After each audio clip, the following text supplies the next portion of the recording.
Good morning.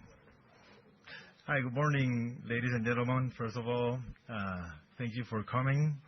Thank you for joining us today on our 2025 Investor Day. It is a pleasure to have you here. I see a lot of familiar faces, but for those who don't know me, I'm Daniel Tapia, Director of Investor Relations for Copa. And before we begin, I would like to extend a very warm welcome and special thanks to our distinguished guests that are joining us today. We are honored to welcome the Minister of Economy and Finance of Panama, Mr. Felipe Chapman, who will be providing a special presentation during our lunch session. Mr. Chapman is joined today by his spouse, recognized businesswoman, Mrs. Mónica García de Paredes de Chapman. We also welcome the Vice Minister of Economy of Panama, Ms. Ada Saiz. And I also want to welcome and acknowledge members of Copa Holdings leadership, members of our Board of Directors and valued shareholders, Mr. Stanley Mota and Mr. Carlos Alberto Mota. Before we start, please let me show us a video of to start the event.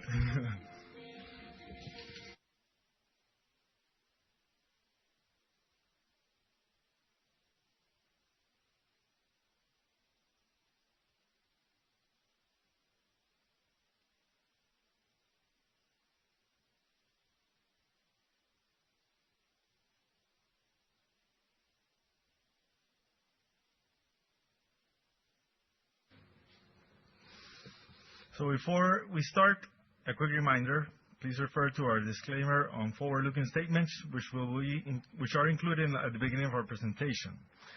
Now, please allow me to briefly walk you through our schedule for today. So we'll begin with presentations from our senior management team. Following the presentation, we'll open the floor for a dedicated Q&A session. We will then take a short 15-minute break as the lunch buffet is prepared. And finally, we will reconvene for today's special presentation by Minister Chapman, followed by a short Q&A. So now it's my pleasure to introduce you to our first speaker, our Executive Chairman and CEO, Mr. Pedro Heilbron. Pedro.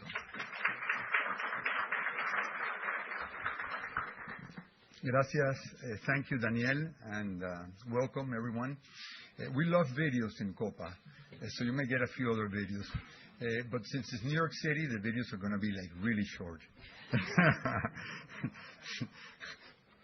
New York patient short. And this month, we're celebrating 20 years of listing in the New York Stock Exchange.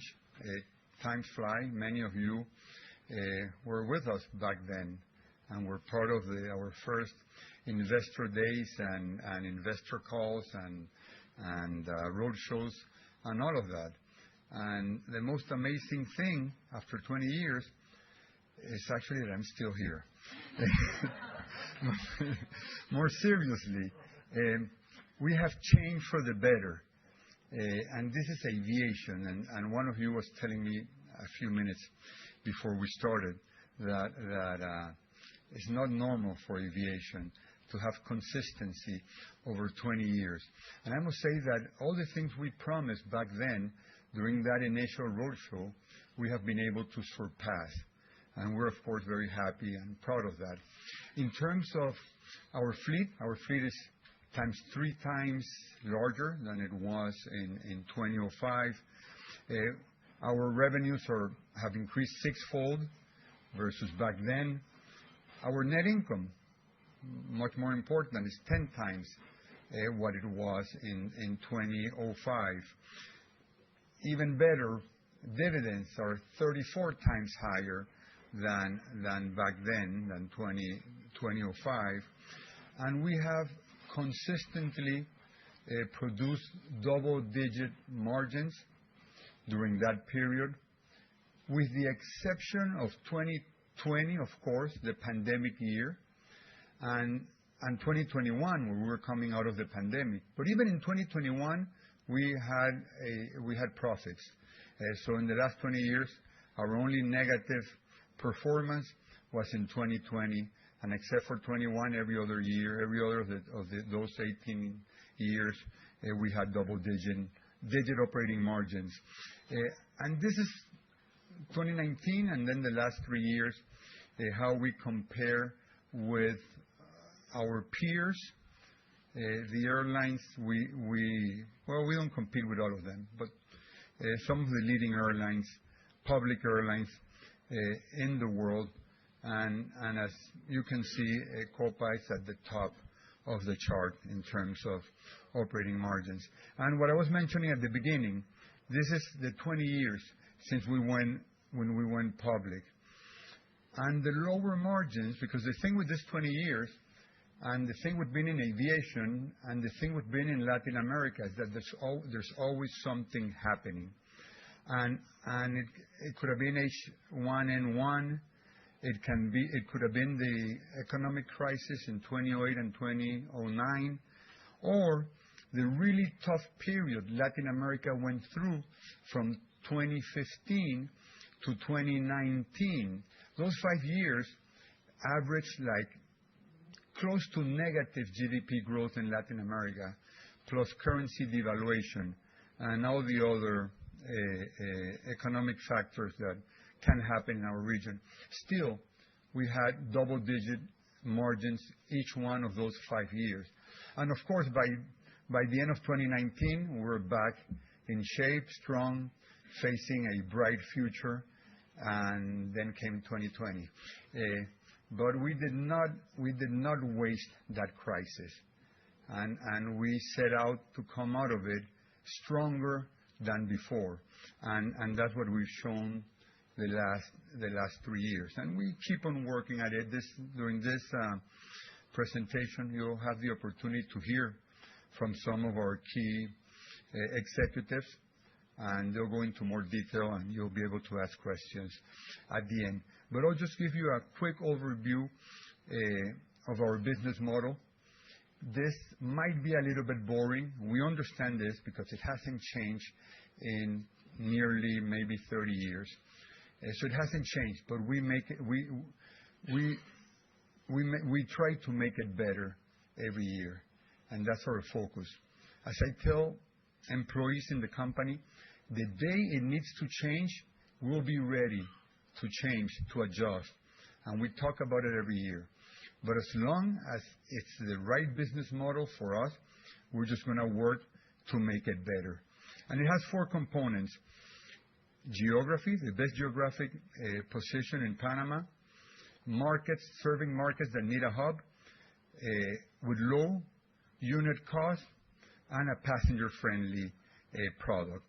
So number 1 is Panama's geographic advantage. It cannot be replicated. I mean, the world has the geography it has, and there's no more geography that one can, unless you take over another country. But we're in a unique position. We're in the middle of the Americas. No pun intended there, by the way. So don't ask me about that in the Q&A session. So we're in the middle.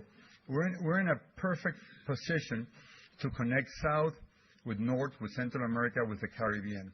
Other cities or airports that might have a similar position are hot and high. Panama is sea level with good airport infrastructure. And this is something we saw over 30 years ago. We were faster off the gate. We established the first connecting hub in Latin America. For 10 years, we were the only connecting hub in Latin America. And we worked hard to maintain that 10-year advantage, head start we had at the beginning. As you can see there, Panama, which is a small country, compared to some of the largest hubs and cities in Latin America, has an advantage in terms of cities served with international cities, not domestic. International cities served with non-stop flights, and also in terms of frequency. By the way, this includes other airlines. It's just the 98 is not only Copa, includes other airlines serving Europe and other cities in Latin America and the U.S. Copa itself is about 85 of those 98 destinations. Then the second component of our business model, which is not always easily understood, is that we focus on serving small cities that can only be served through a hub. In other words, about 80% of the city pairs, or the combination of cities that we serve or connect through our Hub of the Americas in Panama, have less than 20 passengers per day each way, which means that those cities cannot be served with non-stop flights. They need to connect in a hub. We're no longer the only hub connecting them. There are other hubs looking to serve those, and actually in some cases serving those cities, but we are the best option. We're in a best geographic position. We have more connectivity, more flights, and other factors like sea level that makes it easier and makes us more competitive. So this remains, after so many years, this focus on connecting small cities. And we do have some large cities, of course, but like Sao Paulo to New York, that is not what we focus on. Sao Paulo to Guadalajara, Mexico, or Sao Paulo to Guatemala, yes, check mark there. And recent additions, for example, these are routes we have either started serving or announced in 2025, two in Argentina, Tucumán and Salta. Most people do not know that there's a city called Tucumán in Argentina. Both Tucumán and Salta are now connected with non-stop flights to Panama. Los Cabos in Mexico, that's well known in the U.S., not as much in Latin America. Two additional cities in the Dominican Republic, Santiago de los Caballeros and Puerto Plata. We're going back to Santiago. We used to serve it pre-pandemic, and Puerto Plata is a new destination. Will be our fourth city in the Dominican Republic. And then Salvador Bahia is like our ninth city in Brazil. We're going back. We stopped serving it during the pandemic, and we're coming back in January, if I'm not mistaken.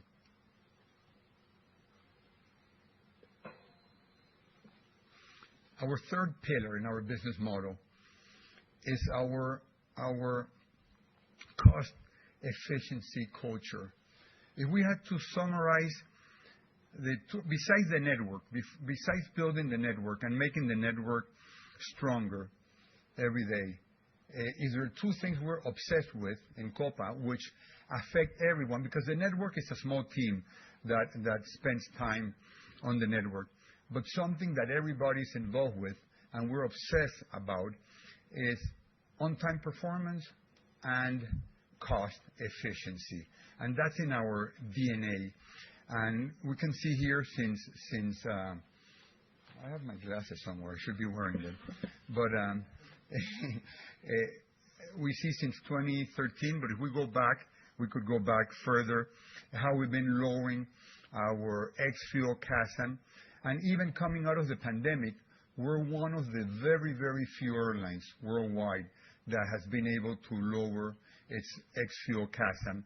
And we've been guiding to further improvements in that sense. And in the right hand of the graph, we can see how we compare, again, with our peers. Some we compete with, others not as much. But we're in the lower end, in the positive lower end of that graph, and we are in the low-cost territory, but with a full-cost product, full-service product, which takes us to the fourth element in our business model, which is a passenger-friendly for business and leisure passengers product. Number one is on-time performance. I mentioned we are obsessed with that. For the last 10 years, we've been the most on-time airline in all of Latin America. For most of those 10 years, we've been number one in all of the America, counting North America also. In 2018, we're number one in the world. Last year, we were number 3 in the world. And this year, we are on track. Dan Gunn is here, our SVP Operations. So you hear me, Dan. We are on track to close above 90%, better than the last few years. And I'll knock on wood because there are other airlines that are working hard here also. Hopefully, we'll end up the year also on top of the Americas. And Dan is our SVP Operations. So when we're doing great, which is often, he doesn't hear much from me. When we're not, I call him. So we also have, and I won't go into details, but there are other things. We've earned a bunch of awards yearly, and we also have a full product in terms of what we offer in our cabin. But Robert Carey, our new executive VP, is going to talk about that, so I won't steal his thunder. Now let's look forward briefly. We think we have a bright future. And not only because of Copa's business model, but Latin America, we think, has a bright future. Traditionally, air traffic has grown at least ×2 or ×3 GDP growth in Latin America. And this is not a future prediction. This is what has happened the last 4 years, including the forecast for 2025. So excluding 2023, which was like coming back from the pandemic, there was a lot of pent-up demand. 24 and 25 and the forecast for next year has traffic growing at a little bit over ×2 GDP growth. And one of the reasons for that is we have a young population, the chart to the left. We have a very young population in Latin America, very different to more developed countries. Air trips, you've seen this before, like in every Latin America investor meeting, they show you that air trips per passenger, how it compares to developed nations. That's really, to me, it's not very significant because the income per capita is so different that number is obvious. But the good news, if we go to the right, is that income per capita is forecast to grow quite a bit in the next 20 years in our region, especially for the middle class and above. And there's more people entering the middle class. And at least in Latin America, when people enter the middle class, they buy a home, number one. They buy a car, number two, so public transportation is not great, even though in Panama it's actually quite okay right now and getting better. And number three, they want to travel. They want to travel abroad. So the numbers play in our favor, and we feel we have the fleet on order, the right fleet on order, a fleet that matches the growth opportunities we see ahead. We still have 46 Boeing 737 MAX aircraft to be delivered in the next 4 years. So about a little bit over 10, something like 11 to 12 aircraft per year for the next 4 years. And we feel that's right for the opportunities that we see in the future. But the Copa way is that we build flexibility into our major investment decisions, and in particular, fleet. It's the only way we get it past our board. Our very important shareholder, until recently former board members here, Stanley Mota. Many of you have met him. And I worked for him and with him like my whole life.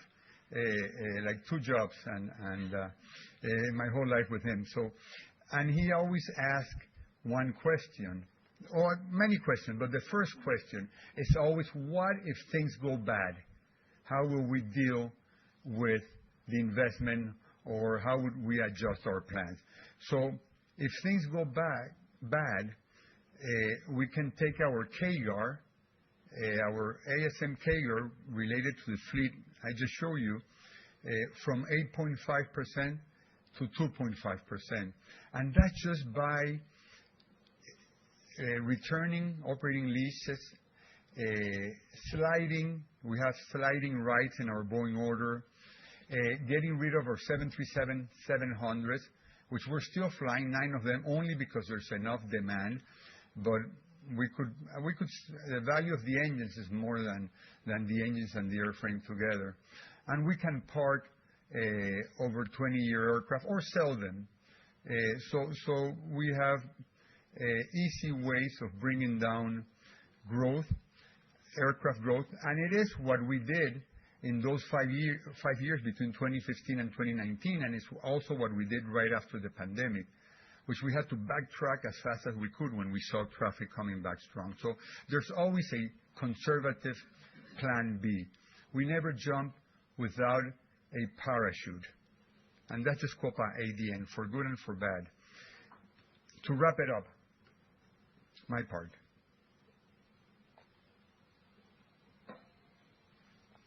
This is not something we often talk about, not in our quarterly calls with investors and analysts. We never touch upon this. Every so often we bring it to an investor conference. Our employee culture is the true secret sauce of Copa, which might not be as well understood outside Copa, and it doesn't matter, because it's something very, very internal to us. Number one is that we're extremely well aligned in terms of how we align our vision, our corporate vision, with our yearly objectives and the employees' own objectives and the work they do. So we have a vision that we haven't had to change in nearly 30 years. We have a set of corporate objectives that we call our path to success. They change every year. Some objectives are permanent, like on-time performance. Others might last a few years, and many change every year, but always under the same 4 pillars. And the 4 pillars are Flight to Win, is generating market share and revenues, achieve a competitive or low cost.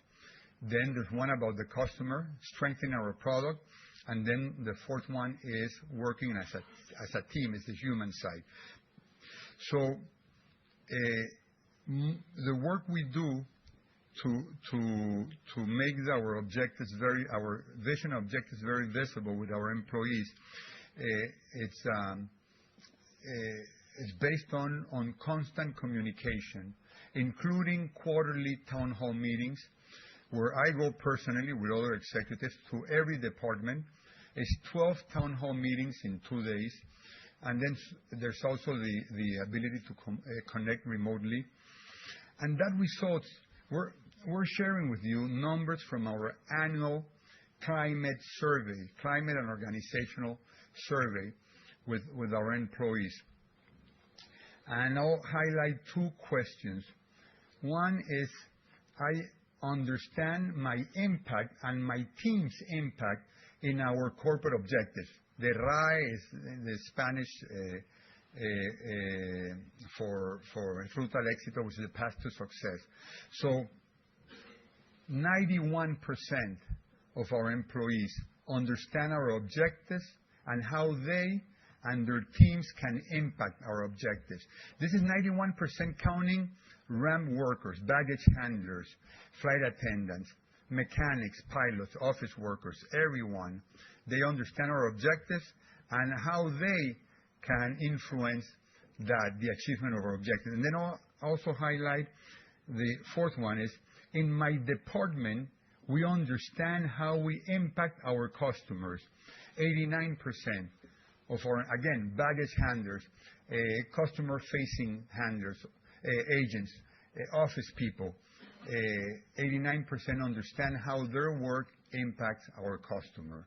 So that's a great start for achieving our objectives and staying true to our vision. We also work very hard in developing new talent, because Panama is 4.5 million people, small country. We do not have the base of talent that you would get. Of course, not like the U.S.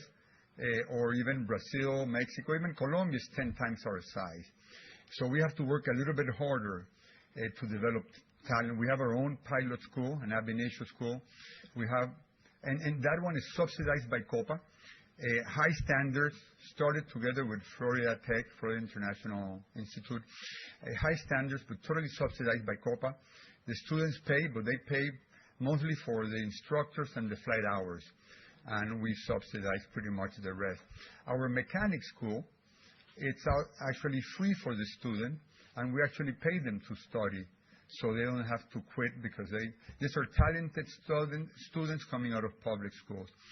Flight attendants, we graduate 1 or 2 classes every month, and then we do a lot of other things for management and executives. We have a leadership academy for those that are promoted, and we have other interesting activities. Lately, a lot to do with data and innovation and AI and things down that line. We also have a strong culture of recognition, of celebration and recognition. One of the most important things we do, of course, is the yearly profit-sharing bonus. Our success we share with our employees so they know that if we reach our targets, if we reach our profitability, it's profitability-based, there is a reward for them. So everybody pushes for low cost and all the other things we talked about before because there's something in it for them.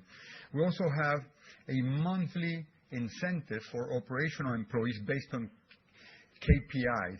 So some of them might get this monetary incentive if we hit the on-time target, or if we hit our net promoter score, or our dispatch reliability in maintenance.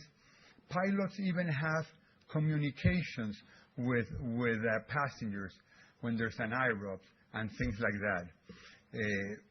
I won't mention everyone, but there's also for the employees that make a difference or are nominated.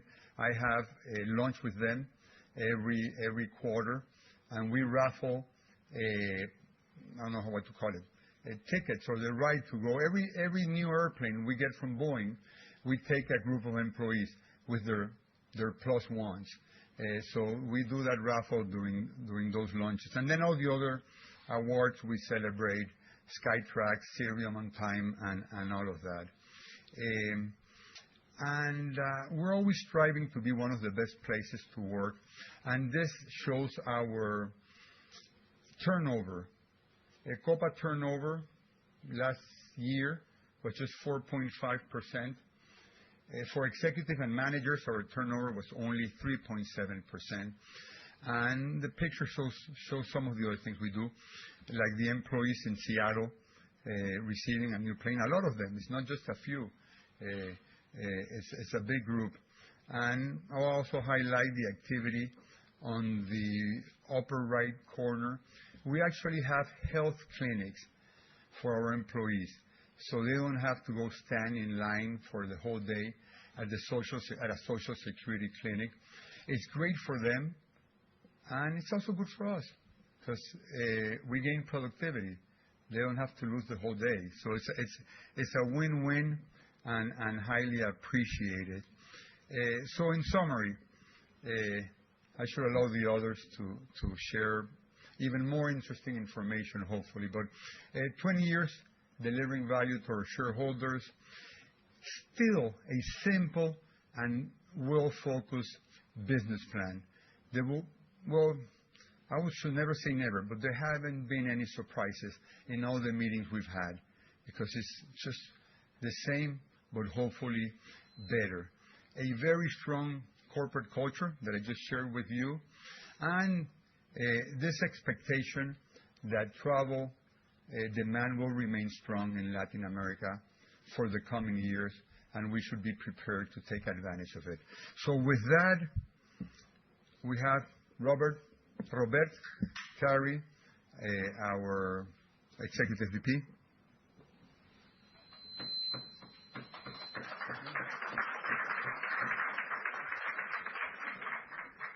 Great. Good morning, everybody. How's everybody doing? Good? All right. As you saw just before, Pedro highlighted the slide showing the very low turnover. Luckily, there has been a little turnover, so I could get a job. But by means of introduction, I'm the relatively new kid on the block, so I'll introduce myself at least because I haven't met most of you before. Robert Carey, I joined Copa just over a year ago, moved to Panama with the family, and very excited to join Copa. I've obviously known the airline for a long time.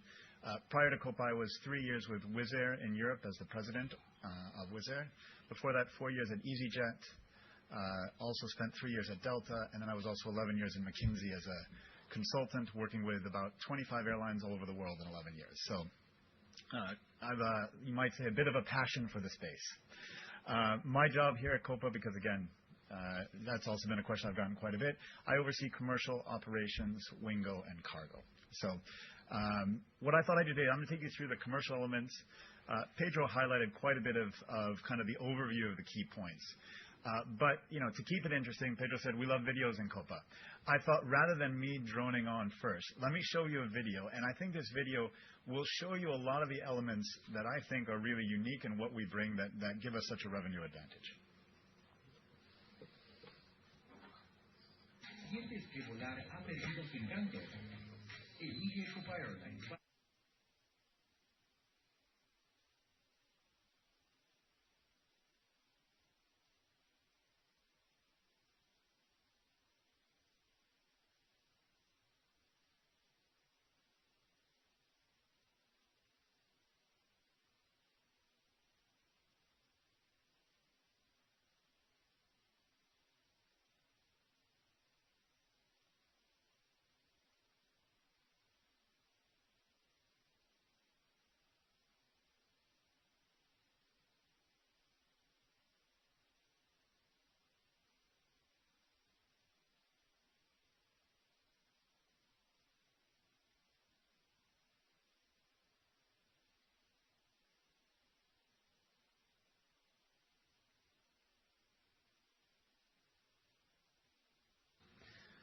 Great. So obviously, that was an ad specifically from Colombia, hence why you had the 11 destinations of Colombia.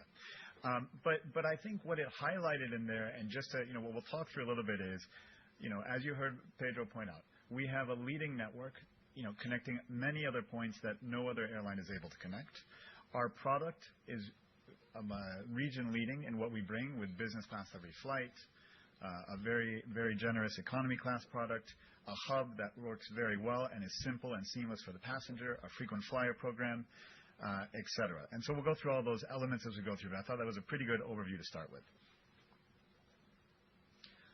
All right. So first things first is just to lay the stage. You saw the same chart, but now in bigger numbers.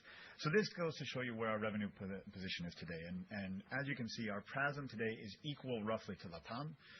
This is obviously stage adjusted to our average stage length. Significantly higher than what you see going on the left with the LCCs. Clearly, there's a gap. I mean, I think Latin America is a different market than the U.S. So we're very happy with the position we've got in what is a competitive market in Latin America, with many of our competitors growing at significant rates. Now, the question that often comes, and we'll talk a little bit about it, is this sustainable over time? And we'll give you the factors behind it. But I think one thing I would just call out is there was a note last week from Savi at Raymond James. And to the point of our low-cost nature, we didn't put it in because we didn't want to pay a commission structure on it. But if you go back and look at the chart on your own, what you'll see is that over the last 25 years, and every year that we've grown capacity, and we've grown capacity almost all of those 25 years, there are only 7 years where we grew capacity, but we did not increase RASM in the same year, excluding COVID.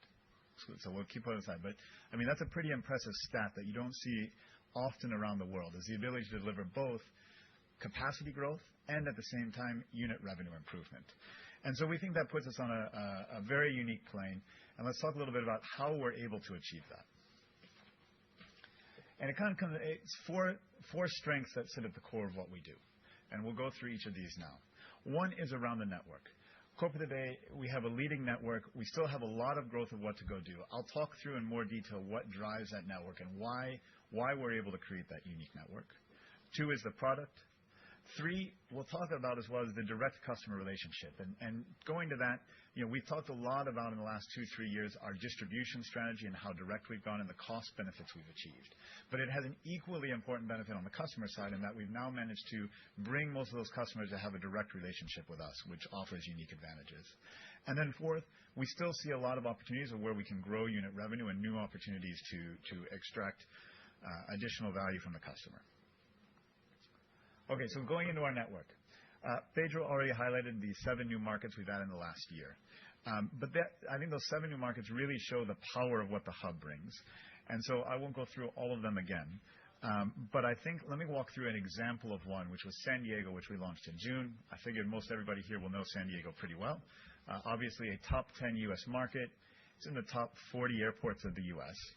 If you looked at it before our entry into San Diego, the only international service out of San Diego going southbound, or the farthest southbound you could go internationally, was Mexico City. That was as far as you could go. When we've now added in our service into San Diego, the first thing is we brought online 44 connections over the Panama hub. And when I say 44 connections, we're not talking about connections where you go all the way back and where a connection between San Diego and Atlanta over Panama. These are legitimate connections where we have an efficient routing to get passengers between point A and point B. And the second point that I think is interesting, back to this point we talked about of the size of the O&D. So San Diego is obviously a large market, but if you look at it, out of the top 20 origin and destinations or points that we serve from San Diego, 18 of those points have less than 20 passengers per day. So again, it's not that we're carrying large trunk flows of passengers, as Pedro said, New York to Sao Paulo. We're connecting San Diego with, Belo Horizonte in Brazil, or San Diego with, Manta in Ecuador. These are points that are very small flows, each of them, but with the power of the hub and the 85 plus destinations we can bring, we can make these markets work. And we have a track record of making these markets successful. So if you look back since the pandemic, we've launched 22 markets. Of those markets, we've only exited 3. Excluding Venezuela for the moment, that's a separate issue. But where we voluntarily left because we didn't see the economics working, was only 3. So it's not that again, this is back to the Copa nature. When we bring a market online, we are usually very, very confident that it's going to deliver as a market and we're going to be able to ramp it up and add it into our network. And then if you look as well, I think, sometimes the question comes up, well, how are you able to digest such growth? So looking at the growth we plan for next year for a second, we've shared the guidance, which is we're going to grow between 11 and 13% in the ASMs. Now, of that 11 to 13%, 90% is simply the annualization of what we launched this year, so the full year impact of 2025, and additional frequencies into markets we already serve. And I think hopefully what will give you some comfort there is we announced our load factor today for November. We operated with a load factor of about 87%. And now, obviously, an 87% load factor is a high number. That it means that we're operating a lot of flights that are full. And of course, there are going to be some flights that are going to always have lower capacity. But this just goes to show the opportunity we have of adding capacity into our markets and absorbing that capacity. And to show you why those frequencies work so well, to give you a sense. So if you look in that 50% that are getting additional frequencies, as an example, we have 33 markets today that have 1 or fewer flights per day. So indicating they may have 2, 3, 4 frequencies a week. 22 of those markets are getting an additional frequency in 2026. So again, we're adding capacity pretty much in line with demand. It's much better for the passenger. They now have more days a week they can choose, so they can adjust their plans, and that gives new benefits and new passengers we can collect. And then as well, it improves connectivity in the hub because you're increasing those connections every day. So it's a multiplier effect as we bring it in. And we have plenty of room to keep this model going. As Pedro said earlier, I think we will change when we see the model needs to change. But the question comes, well, will we be able to see that growing? And as I like to think about it, I usually break it down into what potential exists in our markets and in our network, and then do we have the infrastructure to really make it work? So on the left side, what you have is, as I pointed out, 50% of our 85 plus markets today have 1 or less frequency per day. Just think about your average routes here, the U.S. or any city that's of medium size. You really want to scale those markets up beyond one flight a day. That just goes to show the power and potential of just adding frequencies in the markets we already have. And two, you'll see there we have what we put here. There's about 30 markets that we consider Copa ready. And what we mean that you heard reference earlier. We have a small network planning team. When we go through the process every year of looking at markets, they come with a starting list of markets that they feel are ready. And I think if we had infinite planes, we could start most of those 30 markets relatively quickly. So it's really a process of narrowing it down to what's going to be the best choices each year. And that's how we get to the stat I shared earlier of launching 22 and only stopping 3. So I think that goes to show we have lots of points in the network we can bring online. And coming to the infrastructure, the minister will talk a little bit about it later. Dan will also cover it in the operations section. But just to give you a sense of where we are today in the hub in Panama. So the first dimension we think about is around the runway capacity. So how many arrivals and departures we can take. Today, we still have about 40% capacity that we could increase above where we are per now. So I think that's something like, if you were to play it out over the hours of the day of operation, it's like 1,000 either arrivals or departures you can take, or 500 of each. So that's not a limiting factor. To give you a ballpark, today we do somewhere in the neighborhood of 350 flights per day. And then if you think about gates, which is obviously the other key infrastructure element, we do have plans. There are plans to increase gates over the next few years. So that's why we've put in here based on the current growth plans. But with those growth plans, again, you have about 25% available capacity. And so, if you're trying to convert that into a number that may be more meaningful to you, 25%, if you play it out over the course of the day, means we could add somewhere in the neighborhood of 300 more flights than we do today, 300 more departures. So that's, again, roughly doubling the operation that we have today. So I think we feel pretty comfortable with the current plans in place. And especially, we've had some really good support from the government in helping execute these. We have plenty of infrastructure left to grow. So that covers the network. I hope that gives you a sense of why we see it delivering, how it grows, and why we see potential. Let's talk a little bit about the product. So again, I think we're very proud of the fact, and as you saw in the video, we have the only full suite of premium products on every flight we operate every day. And let me tell you a little bit. How many people have actually flown on Copa? Okay. How many of you? Pedro, I'm glad to see your hand went up. I was a little worried. In 37 years, if we didn't get him, we were in trouble. How many people have tried the Dreams product? Okay, that's much smaller. Okay, so let me explain to you what the Dreams is. It's a picture on the left. The Dreams product is, you've seen a lot of talk from other airlines around the narrow body, full service business class with a flatbed business class. This is one of the originals of the model. All right, so we launched this around 2018, 2019, give or take. And this is, again, it's a business class cabin. We have 2 configurations, 12 and 16 seats, but it is a full flatbed business class product. And we target it mostly in markets that are 6+ hours. There's a few exceptions in other places. For example, all of you here, yes, it does fly to New York guaranteed once per day. Sometimes you can fly another flight. So book your next Copa flight with us, or next flight with Copa, and you can try the product too.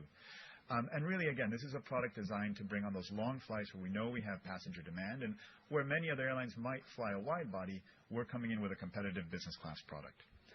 But then we also have in the second column the non-Dreams markets, where we offer in every flight a dedicated business class cabin. So like you would see in most U.S. carriers, these are not a European, we have 3 seats and we only sell 2. These are dedicated business class seats on every flight. We also, on every flight, offer an economy extra section. So these are the first between 3 and 4 rows of the cabin. Each of these seats have 38 to 39 inches of pitch, so it's an economy plus product than what you're getting. And you get to board with early, you have the cabin space, etc. And then for all our passengers in every seat, we have an industry-leading pitch, or region-leading pitch at 30 to 31 inches. Every seat reclines. Free food and drink on board. You can still bring a free carry-on. We have a form of entertainment on just about every flight, and by the end of 2026, we'll have it on every plane, coinciding with our densification product. So I think, again, we bring a product that is unmatched in the region. And the good news is we've converted that more than just sounding good into actual premium revenue growth. So keep in mind, Panama, I've been there a year now. We're really in enjoying it, and it's a great market. But it's not a market that is the size of, let's say, New York City or London in terms of the amount of people that live there and inherent demand, and especially premium demand. So if you look at it, we're pretty excited to show. If you look between 2019 to today, we've actually managed to grow our premium revenue share by 22%. I mean, obviously, this is much bigger if you put it in absolute numbers of the growth. So this is of the revenue that we're bringing in. We've grown it to now we're at almost 40% of that revenue is premium revenue. What drives that? One is going to be the Dreams product that you saw earlier, which has allowed us to really start playing in a normal business class pricing and product on some of the key trunk flows. Two, we've launched a number of products we'll talk about in ancillaries around upgrading and how you can purchase upgrades. Three, our economy extra. There's still potential there to go, but again, that allows us to bring in another source of revenue. And then I think the other piece, which Dan will cover a little bit in the operations section, is around the service elements we provide with our crew and execution on board. So again, we're pretty excited about what we've managed to do there, and we expect that to continue going. Now, the third element I talked about was the direct connection we have with customers. And as I said, over the last 2 to 3 years, I think we've shown you the chart on the left, which is how much, as we've managed to move our distribution to become direct, and we're now at 89% direct, we've managed to significantly lower our cost of sales and distribution, so in the order of 30%. Obviously, that's the huge benefit in what we're doing from the CASM perspective and our CASM mindset. But I think equally important and almost a hidden gem of what we went into with this migration is that we now have a direct relationship with 89% of our customers. And that's a pretty powerful stat. If you think to any sort of retailing or merchandising environment, the fact that you now can offer your product directly, we're not going through the GDSs to 89% of our customers, is incredibly powerful. We communicate with the customers. We describe the products. We can bring other products online.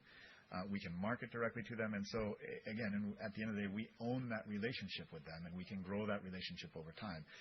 I think we have a lot of potential, let's say, of what we can still go do over here. So we're very early in this journey, but again, we see it as something unique we can continue building on, which is why we see a lot of potential of where to grow revenues going forward. So, I mean, we have ticket revenue, and ticket revenue has shown good appreciation, but also, obviously, there's been a lot of growth in ancillaries around the world.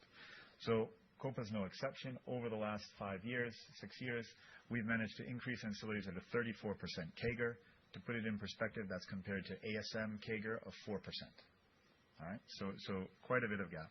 We've had a number of wins there. You can see on the right a few examples. We've done a lot around seat assignments and how we allow passengers to choose and pay for their seat assignments. Upgrades I talked about earlier. We launched new products around instant upgrades and your ability to buy an upgrade from your seat. And then as well, bags and bring online baggage revenues and how we adjust pricing to best match customer demand on that. But I think the exciting thing, too, is there's still a lot to do.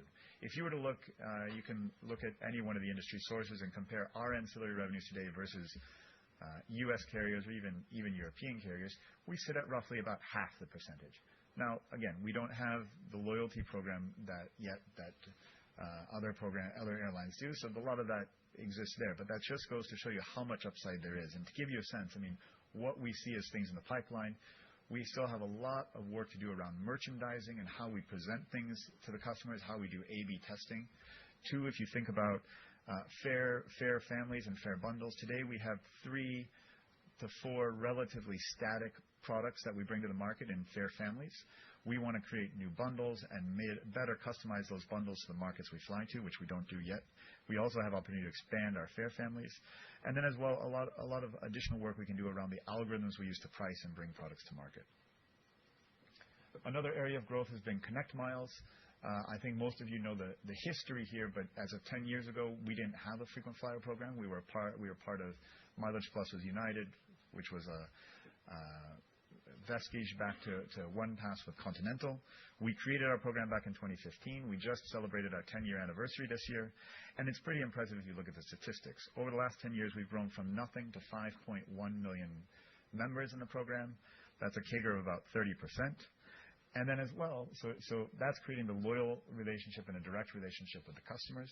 But then as well, if you think about what we can do, obviously, I think you are all familiar with the opportunities in terms of new programs you can bring online with frequent flyers and selling miles. We managed to grow our mileage sales to partners by a CAGR of 20% over the last 5 years. So again, lots of opportunities what we can bring. If you look even today in Connect Miles, we still have a number of markets where we don't yet have a credit card partner that we want to bring online. We think we can use the frequent flyer program to continue growing our premium revenue base and what we offer there, as well as more opportunities, for example, around redemption and making a currency in the program that is more liquid, so customers have more incentive to earn in any sort of transaction they do. And the last piece I'd talk about in potential is unique products we continue to innovate with. So this is the piece we've talked about. We mentioned it, I think, on the call a couple of times, is the Panama Stopover program. This is a program that we've launched together with the Ministry of Tourism and with PromTour. And basically, the design of the program is that if you're flying through Panama on a connection, you can add a stay in Panama for anywhere from 1 to 7 days with no difference in your fare, so for free. And it's very much a win-win program. It creates more awareness for customers of Panama. It helps support priorities of the government, local businesses, and growing the tourism infrastructure, which obviously is one thing we want to do and is beneficial to us. And it gives, in the competitive world of airlines today, it gives passengers just another reason to come choose Copa. To put it in perspective, this will be very close to 200,000 passengers this year. That equates to almost 500 passengers per day taking advantage of the program. And that's again, we think it's another unique offering we can bring. And because I've got the commercial part of this presentation, I'm going video heavy. And we're going to give you one more video. Also, because this is going to entice you to come visit us in Panama on a stopover when you try the Dreams product. What if I told you that you can enjoy Panama and another destination for the price of one? With Panama Stopover, you can explore a vibrant colonial city nestled within an astonishing metropolis, where it locks, open to reveal unique traditions. And you can wear brand new shoes while wandering through ancient stories. Here, you can have breakfast in the Caribbean and lunch by the Pacific, all in the same day. Panama has everything very close. With Panama Stopover, take a break on your next journey at no extra cost on your ticket. 2 destinations, 1 fare.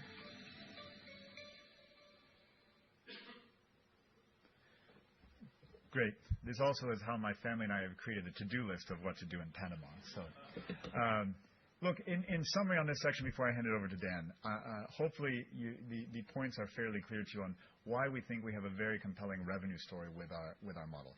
One, we have an advantage network in that we can bring online lots of destinations that are unique that we can serve because they are small, and we can grow and leverage the power of our hub of the Americas. Two, we have a full service, full product suite on every flight that we fly. And that, again, that is a unique offering in our region. We're the only airline that offers it on every flight. And two, really allows us to then customize better to the customers that are going to be on board and what they want to choose. Third, we have a direct customer relationship, which allows us to merchandise and a lot of potential of what we can do over there, which will create the growth and upside of new revenue sources we can bring online over the next 2 years. And with that, let me hand it over to Dan.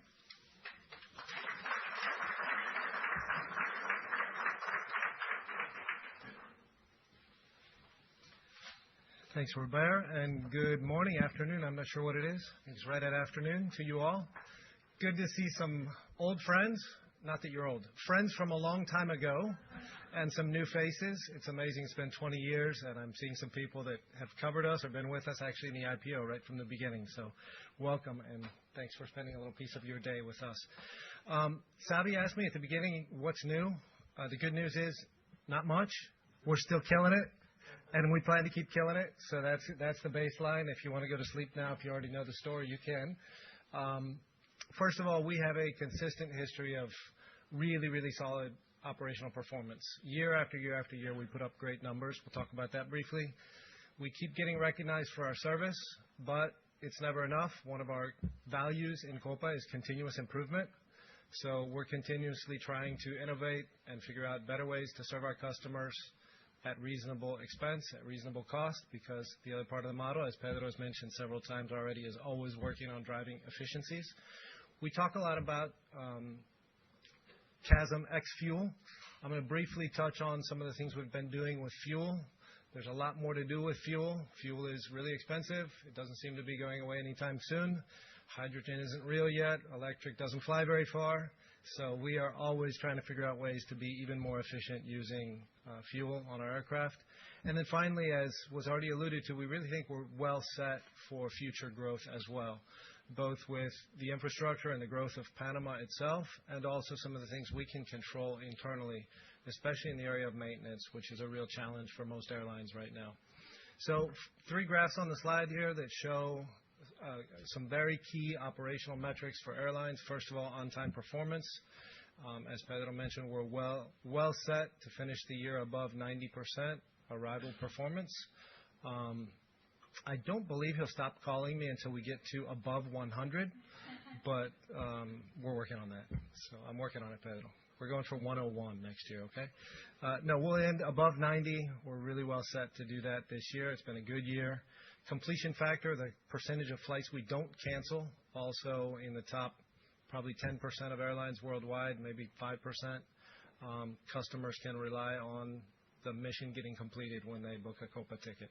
And then the bottom right is the contribution of our maintenance organization to that reliability. And if you look at Boeing charts or Airbus charts or anybody's, but specifically look at Boeing charts for the 737 family, Copa is always right there in the top 10 worldwide in terms of dispatch performance. And obviously that leads us to being recognized both by Cirium and previously OAG. They no longer publish their Punctuality League awards that they called them, but Cirium, as Pedro has already mentioned, recognized us year after year. This is an independent organization that is totally data oriented. There's nothing made up here. Copa just puts up the numbers that put us at the top of Latin America, the Americas, and in the top, usually top 10 in the world year after year after year. Skytrax, a well-known organization that predominantly focuses on the service side of the business, again, has recognized us many years for excellency in service and specifically for excellent staff. And then to the right there was on one of Pedro's slides, but Condé Nast Traveler is a high-end travel magazine. I guess magazines still exist, at least online. But that was a surprise a few years ago. 2023, out of the blue, literally, we got this award that they had recognized us as one of the 15 best in the world, and with some pretty exclusive company. And then Apex, the last one I'll mention here. Apex gives star ratings to different airlines. We've been a 5-star airline a number of years in a row now. And again, I think the most important part of the slide is not the specific logos. It's the number of years they keep showing up. So the story of Copa is a story of consistent, long-term performance year after year after year. I won't read all these. We don't talk about NPS publicly, but our customers say nice things about us. We give them the opportunity to say bad things about us too. They tell us what we can fix, and we listen very carefully. But our NPS is right there in the levels of the best airlines in the world. Some specific passenger comments. I just grabbed 4 kind of representative ones. Again, I won't read them, but they talk about themes like it's like the golden age of air travel again. On time, people are friendly, people are nice, people are empathetic. They're trying to serve me. There's actually food. My seat reclines.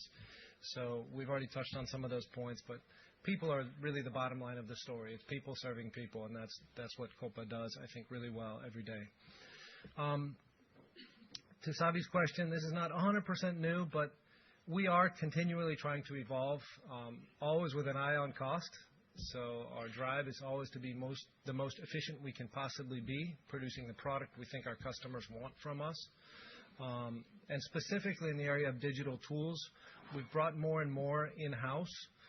It gives us more control of the costs. It gives us more control of how agile, how quickly we can adapt to customer needs.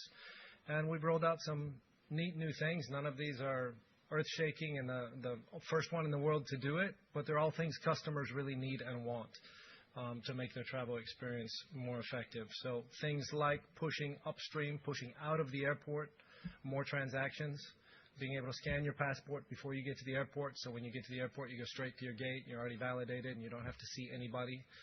Paying for your bags in advance so that the transaction at the airport is quicker. Again, trying to pull that friction out of the airport experience. Our mobile app developed 100% in-house, has won the Webby Awards 3 years in a row, or has been recognized by Webby, been nominated in the awards process. Again, not for earth-shattering things, but just for providing really good quality service to our customers on basic things customers need, like knowing where their bags are, like being able to make changes if something changes in their travel desire, being able to make that change on the web instead of calling, or on their app instead of calling the call center. And again, we continue to unlock capabilities within the digital environment, be it the app or be it the website, which has two benefits: customers in control of their journey, and the second thing is it reduces call center and other costs to service those customers. So it's a win-win for both the customer and for Copa. And we continue to push really hard on notifying, keeping customers updated continuously throughout their journey on what's going on, because traveling is by nature stressful and things do change. So I'm going to switch gears here and talk about fuel for a moment. Obviously, the MAX performance is an important part of our fuel conservation story. So the MAXs have allowed us, the increasing percentage of MAXs in the fleet have allowed us to reduce our fuel burn per OTK. A few of you may understand that if you're real industry geeks. If you're not, it's a simple way to measure something like fuel burn per block hour, but holding a bunch of other elements constant so you can compare over time more effectively based on payload and a few other factors that can skew the numbers. So 8.1% improvement since 2021, and a clear path to keep going to achieve more, partly because of the MAX, but also because of a number of specific actions taken internally by Copa and or in conjunction with our service providers, be they the airports or ATC. Another specific example, we've pushed down APU. APU is a little jet engine in the tail of an airplane that keeps the airplane cool when you're boarding, for example. We've pushed down that consumption by 21% since 2022. That's just basic blocking and tackling every single day, staying on top of the airport authorities to make sure that their services that are at the gate work so you can plug in the airplane and not have to keep your APU running. Real-time alerts, a little tiny team of data analytics folks in my area has built real-time alerts that allow an airport manager to see that an APU has not been turned off when it was supposed to be turned off and send somebody to turn it off. So it's just attention to a lot of little details that add up to pennies, that add up to dollars, that add up at the end of the day to many, many gallons of fuel burn.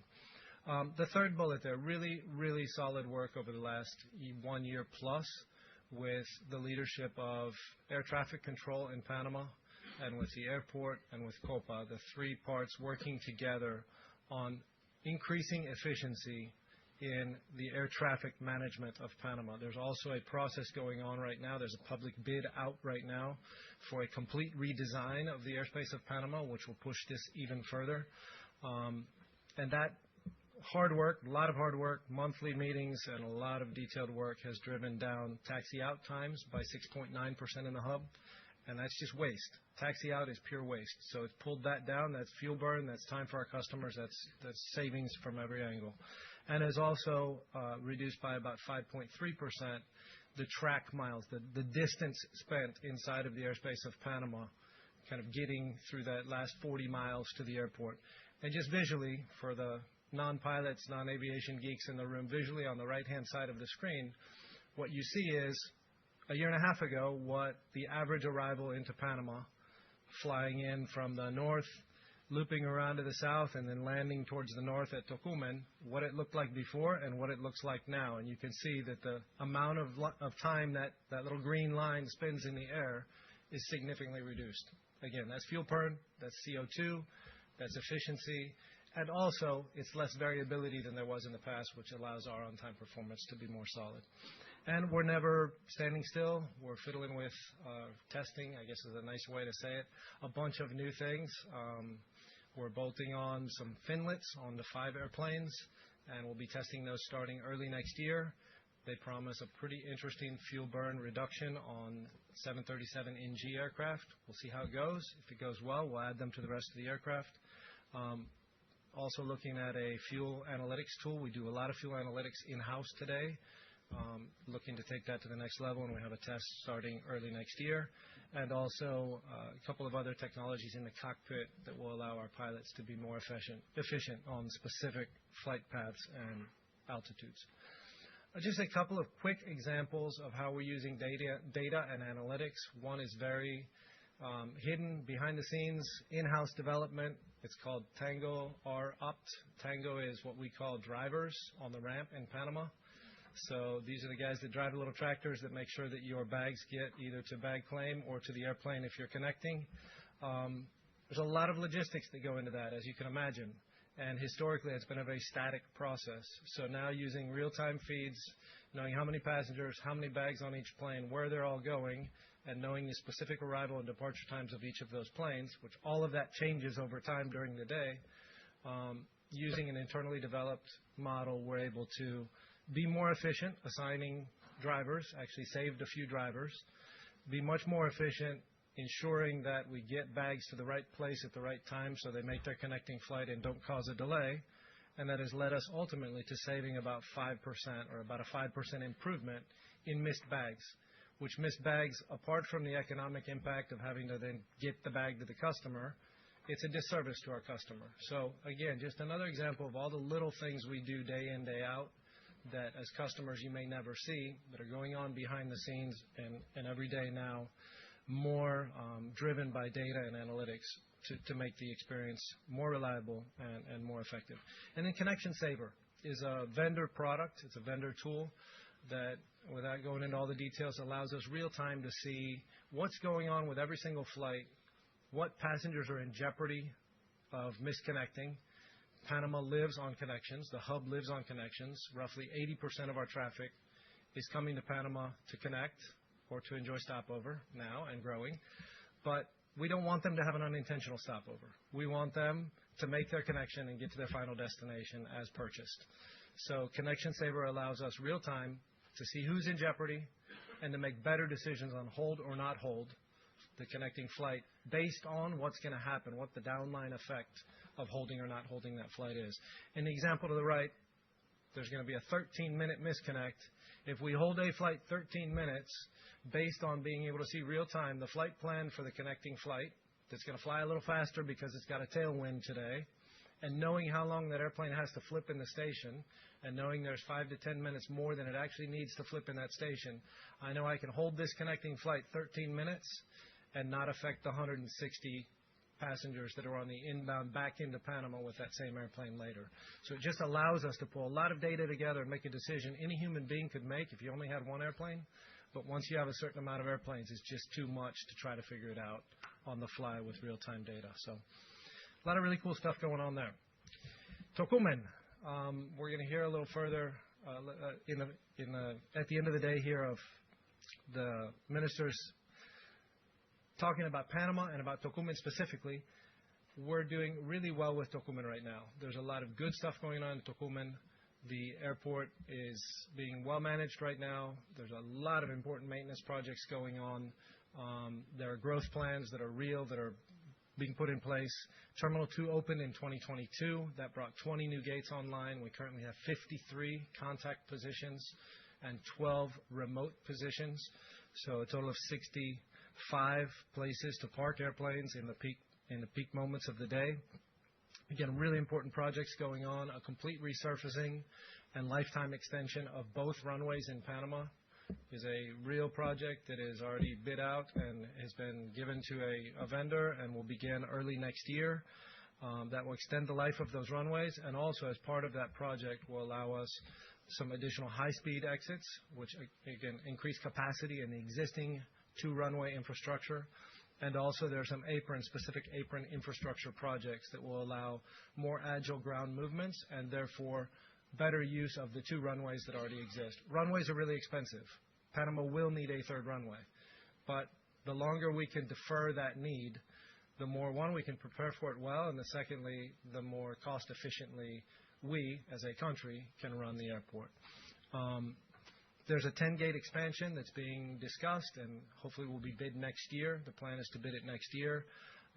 Could be 10, it could be a little more, but 10-plus gates.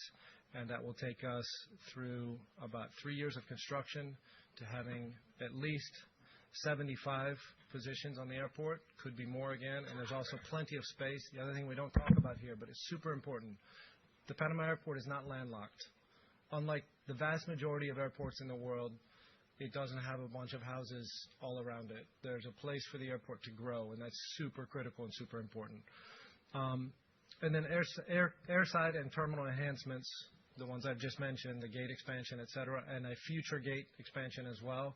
There's space and there's a plan that will allow us to accommodate 10+ years of growth.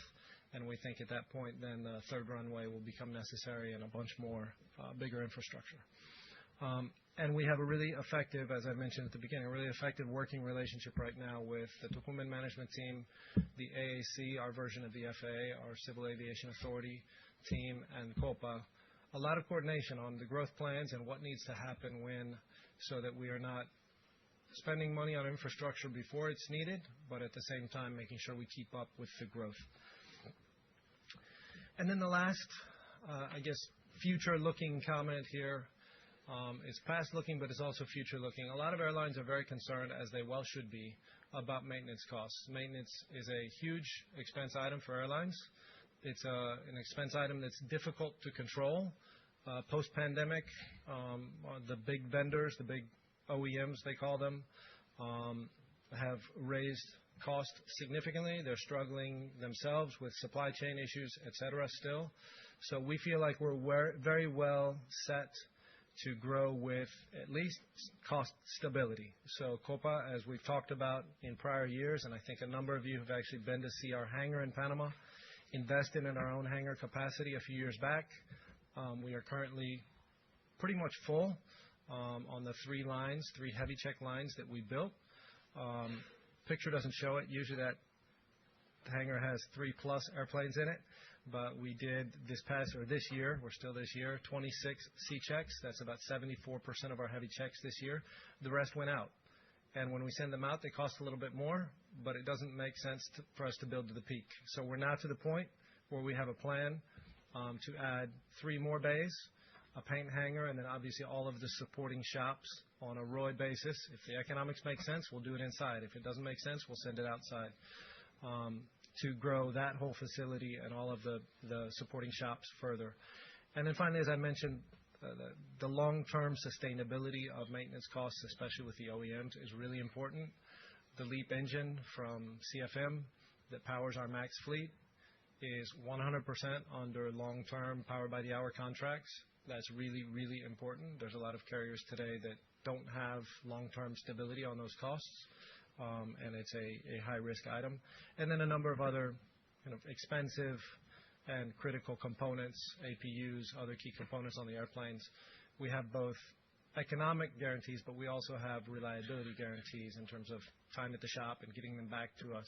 So we feel we feel very confident in our ability to keep maintenance costs under check over the upcoming years, unlike a number of other carriers. So in summary, we continue to put up great reliability numbers, specifically on-time performance. We don't plan to stop anytime soon. A whole team of a lot of very, very, very dedicated individuals. And again, I want to focus on the people, as Pedro did. It's all about people and it's all about culture. If you ask anybody at Copa at any level what Copa's calling card is, what makes us famous, if you want to put it that way, obviously service is critical.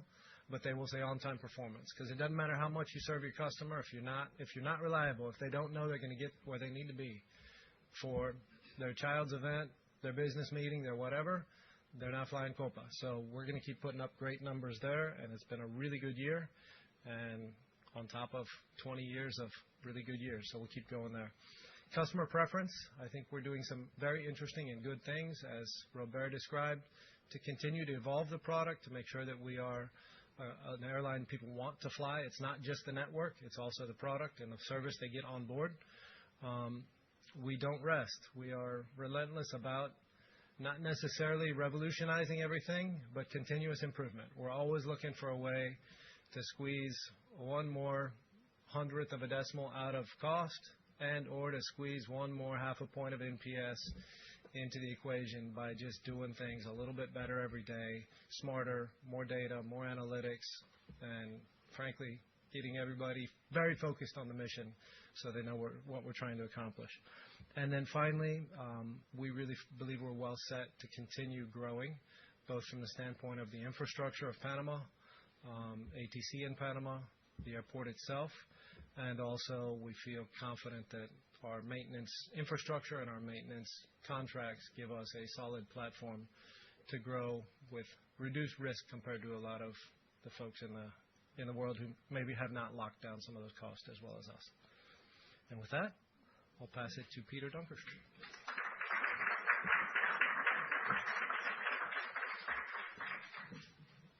Thank you. Thank you, Dan. And thank you all for being here. I know some of you come from a couple of subway stations away, but some of you made a very long trip to being here. So thank you. Some come from all the way from Mexico, Brazil. So I really appreciate all of you coming all the way here and spending part of the day with us.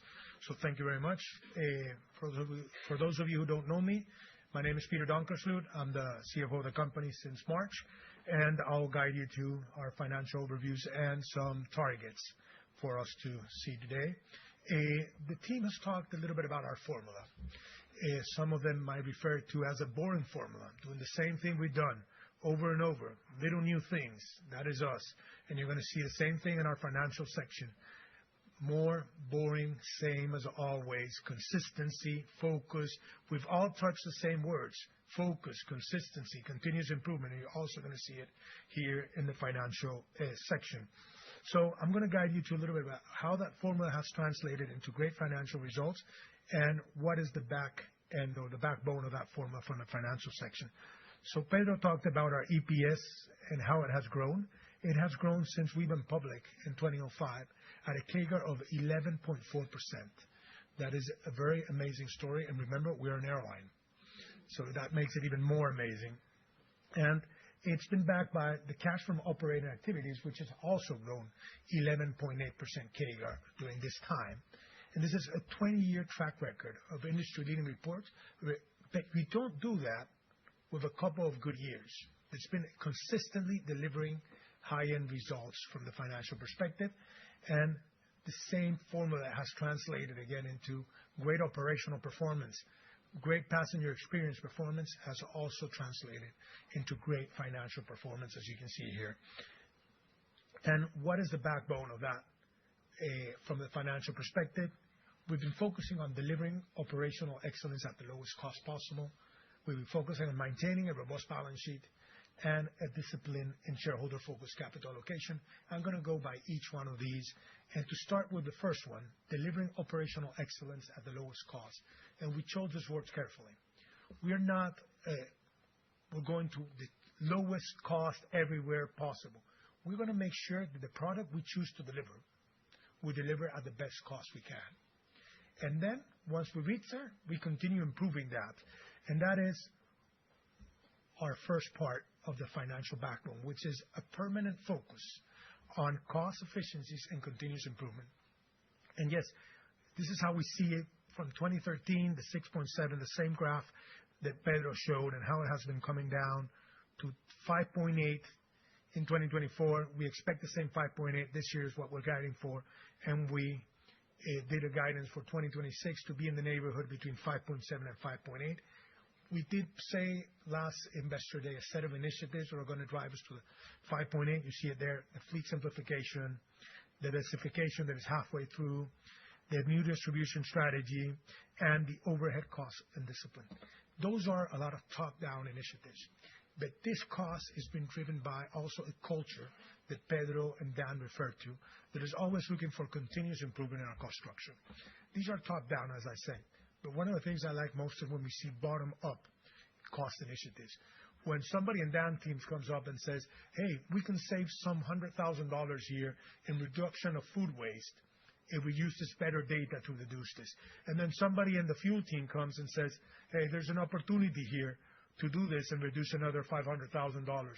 And we see those initiatives every day because this is not driven, again, by only top-down initiatives. This is a culture and a full team. And as Pedro alluded to when he talked about our culture, how everybody knows how they can impact our strategy. And this is one important part of our strategy. And people are thinking each day, if they're a flight attendant, if they're a mechanic, if they are a manager in a station, how can we improve our cost structure. And we see every day new initiatives coming in, and it's the culture that drives this initiative. So this trend, which obviously this is Copa's trend, has positioned us to be and maintain or improve our competitive cost advantage versus our peers, especially versus those we overlap the most. We have more than 1 cent of CASM ex-fuel advantage. And we aim to maintain this relative advantage by continue improving our cost structure, by having this continuous improvement mentality to make sure we maintain this cost advantage. This is the one thing we control. The external barriers, fuel, economic landscape, will affect us all similar ways. But this is the one thing that we can control and that will make sure that we're in a better position regardless of how is the macroeconomic environment and the fuel price coming forward. And we're going to continue making sure that we have the strong competitive advantage that we have today. And that's on the CASM ex-fuel part. Dan talked a little bit about what we're doing also on the CASM, on the fuel part of the cost, which is a significant part of our CASM, our total CASM. And he talked a little bit how our fuel cost has been coming down on a relative basis. And here we can see we've investing a lot in this new technology to making sure that we have the best technology for the fuel consumption. And here you see how the MAX fleet, as a percentage of our fleet, has been increasing. It was around 21% in 2022. It's around 37% in 2025. It should be around 41% next year and should continue growing as we continue getting deliveries of new MAX. And this should also be, going forward, being helping us to reduce that part of our CASM, not only what we're doing on our CASM ex-fuel. So this is also something important to highlight from our cost perspective. Then the second part I want to change that was a backbone in our financial strategy is our balance sheet. Balance sheet matters.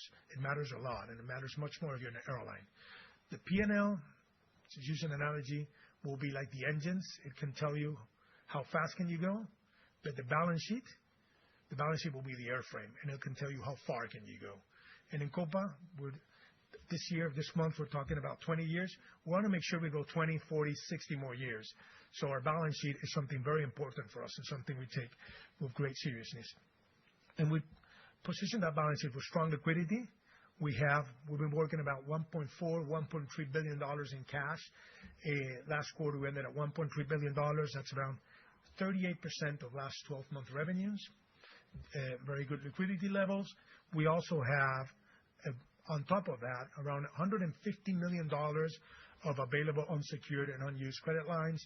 And we have, additionally to that, we have $600 million of our cash as pre-delivery payments for future deliveries. And we don't finance those PDPs. We use our cash to put there, and that is cash that we will receive as we receive those aircraft. We finance our aircraft. And to the right, I have an important fact that we like to own our assets. 78% of our fleet will be owned, and that is helping our balance sheet being backed by tangible assets. And of that 78%, we've got 46 unencumbered assets, which is 37% of our fleet is unencumbered, and that's valued at approximately $850 million. That is an additional source of liquidity. That is a strength in our balance sheet. That is important to highlight. So how we structure this is normally we finance our aircraft for 10 years, and at the end of that 10 or 12, depending on the structure we use, and at the end, we use a purchase option, and then the aircraft becomes unencumbered. In most cases, we do that purchase option in cash, and that is how we get to that balance of 46 unencumbered aircraft. And again, 78% of our fleet is what we use own, so only around 22% of our fleet right now is lease. So this leads us to having one of the lowest leverage amongst our peers. This is the strength of our balance sheet. We're at 0.7 times net debt to EBITDA, a very strong balance sheet that we have. Our debt, 100% aircraft related. As I said, we finance 100% of the aircraft when we receive it. We finance it for 10 years or 12, and then we do the purchase option. Our cost of debt as of lately is around 3.6%. And right now we have around half of our debt fixed, half of our debts at variable rates. So we used to have 65% of our debt fixed at the beginning of the year. We've been floating a little bit of our debt this year, and right now we have around half and a half. We feel comfortable with that. So that's where we are, and that leads us to a 3.6%, but also more importantly, a very strong balance sheet when you look compared to many of our competitors, when you look at that 0.7 times net debt to EBITDA. And then our capital allocation, we're focusing on a very disciplined, again, consistent, discipline, and shareholder-focused capital allocation framework. And we're focusing on three priorities. One is we want to make sure we maintain a strong balance sheet. We like to have a very strong balance sheet. That is one of Copa's strengths, together with our cost structure, with our hub, with all the things we talked about today. Having a strong balance sheet is one of our competitive advantage and a strength, so that is one of our priorities. Then we're going to reinvest in profitable growth. We have here 3 years that we use as CapEx. We're seeing that the cash CapEx, which is the non-new aircraft-related CapEx, should be around $300 million that we're expecting for the next couple of years. And then the aircraft CapEx will depend on Boeing deliveries, but that we finance 100% of it, and that's what we're expecting. And then we also see that we have another priority, that is returning value to our shareholders. We discussed that EPS was growing 11.4%. Our dividend has a CAGR of 20.4%. And that is because it's compounded by the EPS growth, but also the payout ratio has increased over the years. So that's what has been increasing that CAGR to 20%. That has increased since 2006 into 2025, that dividend CAGR. And our policy maintains consistently at paying out 40% of last year's net income as dividend for the next year in quarterly basis. And we also have, as of our return value to our shareholders, we also have that still $100 million of a program approved by our board to do share repurchase. We're doing that from an opportunistic perspective. We'll do it. It doesn't have an end date on place. Whenever we finish that, we're asked for another package to have on another program, to always have a program available. But again, no fixed end dates. We'll do it when we feel it's right to do it based on a couple of factors. That's a little bit on capital allocation. Going forward, and we talked again about 2025, guidance. 2025 should be our third year in a row with 20% plus margins. We guided in November during our call to the capacity growth for the year, around 8% growth measured in ASMs, and an operating margin between 22% and 23%. The assumptions have not changed a lot.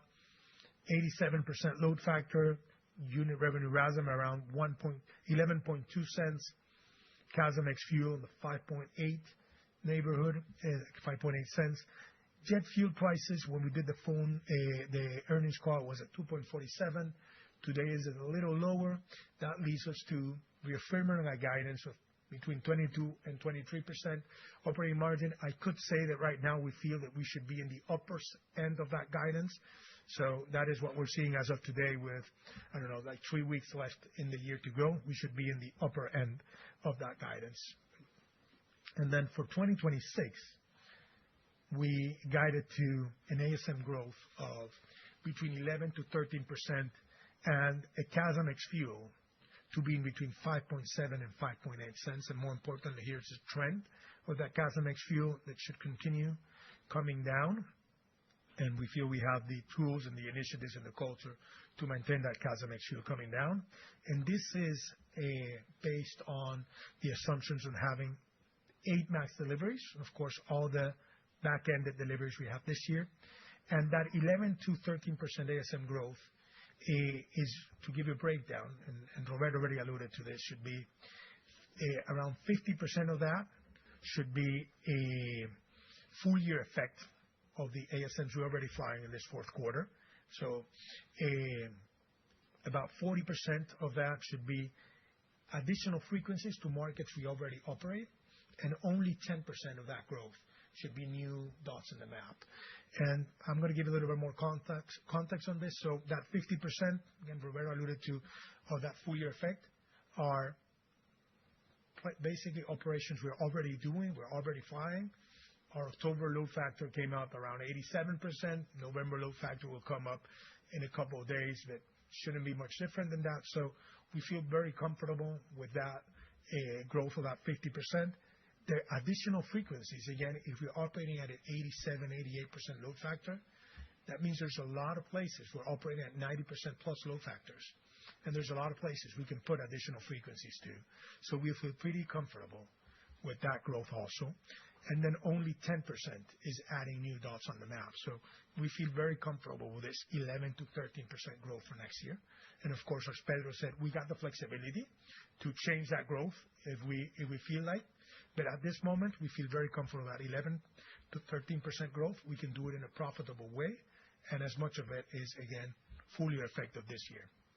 And then what's next on this going forward? I would say our priorities from a financial perspective, maintaining a robust balance sheet and trending our CASM-ex even further down. We believe that for 2028, we can achieve a CASM-ex fuel of 5.6 cents. And I'm going to go back on the story. Last Investor Day, we said that we were going to deliver a 5.8 cents CASM-ex fuel by 2025. We actually delivered 1 year early, and we backed that on initiatives like the 800 densification, the distribution strategy, engines, and overhead efficiencies.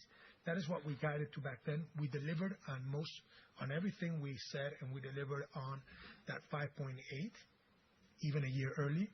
Right now, we believe that we have enough initiatives, including the capacity growth. The other half of the densification, we've only done half of that densification. We still have to go for one extra row in the 800s to put, so that's 6 additional seats. We have a pipeline of negotiations and procurement that we believe we have a decent upside to continue maturing these efficiencies. And then probably none of them as big as the NDC we talked in the last Investor Day, but the sum of all the initiatives we have are significant enough to help us continue achieving this reduction of an additional 0.20 cents.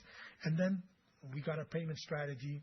We believe that we have, with new technology and orchestrating to better send our payments to the most efficient channel, we also believe we can capture additional efficiencies here, and something that is, for every airline, a big cost bucket when you have that payment channel. So we believe with this initiatives, and again, more importantly, the culture that we're talking about, all those bottom-up initiatives that come up every so often, we can continue delivering a trend of CASM-ex going down.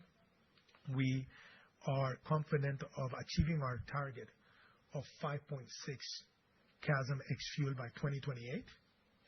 And we're very confident we can achieve that, and maintaining a strong balance sheet, the trend of our CASM going down, and this will continue helping us to that one variable that we control, have it under control, and regardless of how the other factors come in that will affect us all in similar ways, we'll be in a better position to capture all those external variables.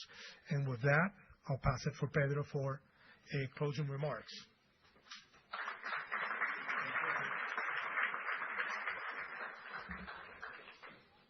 So we have a few minutes for Q&A.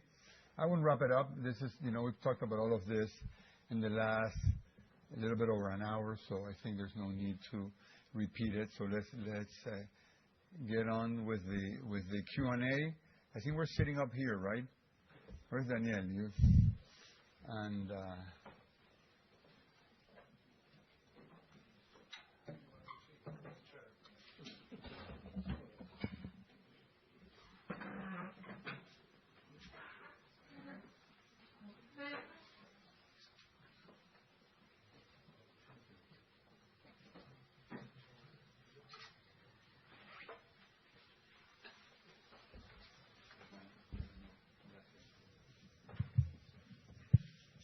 Okay,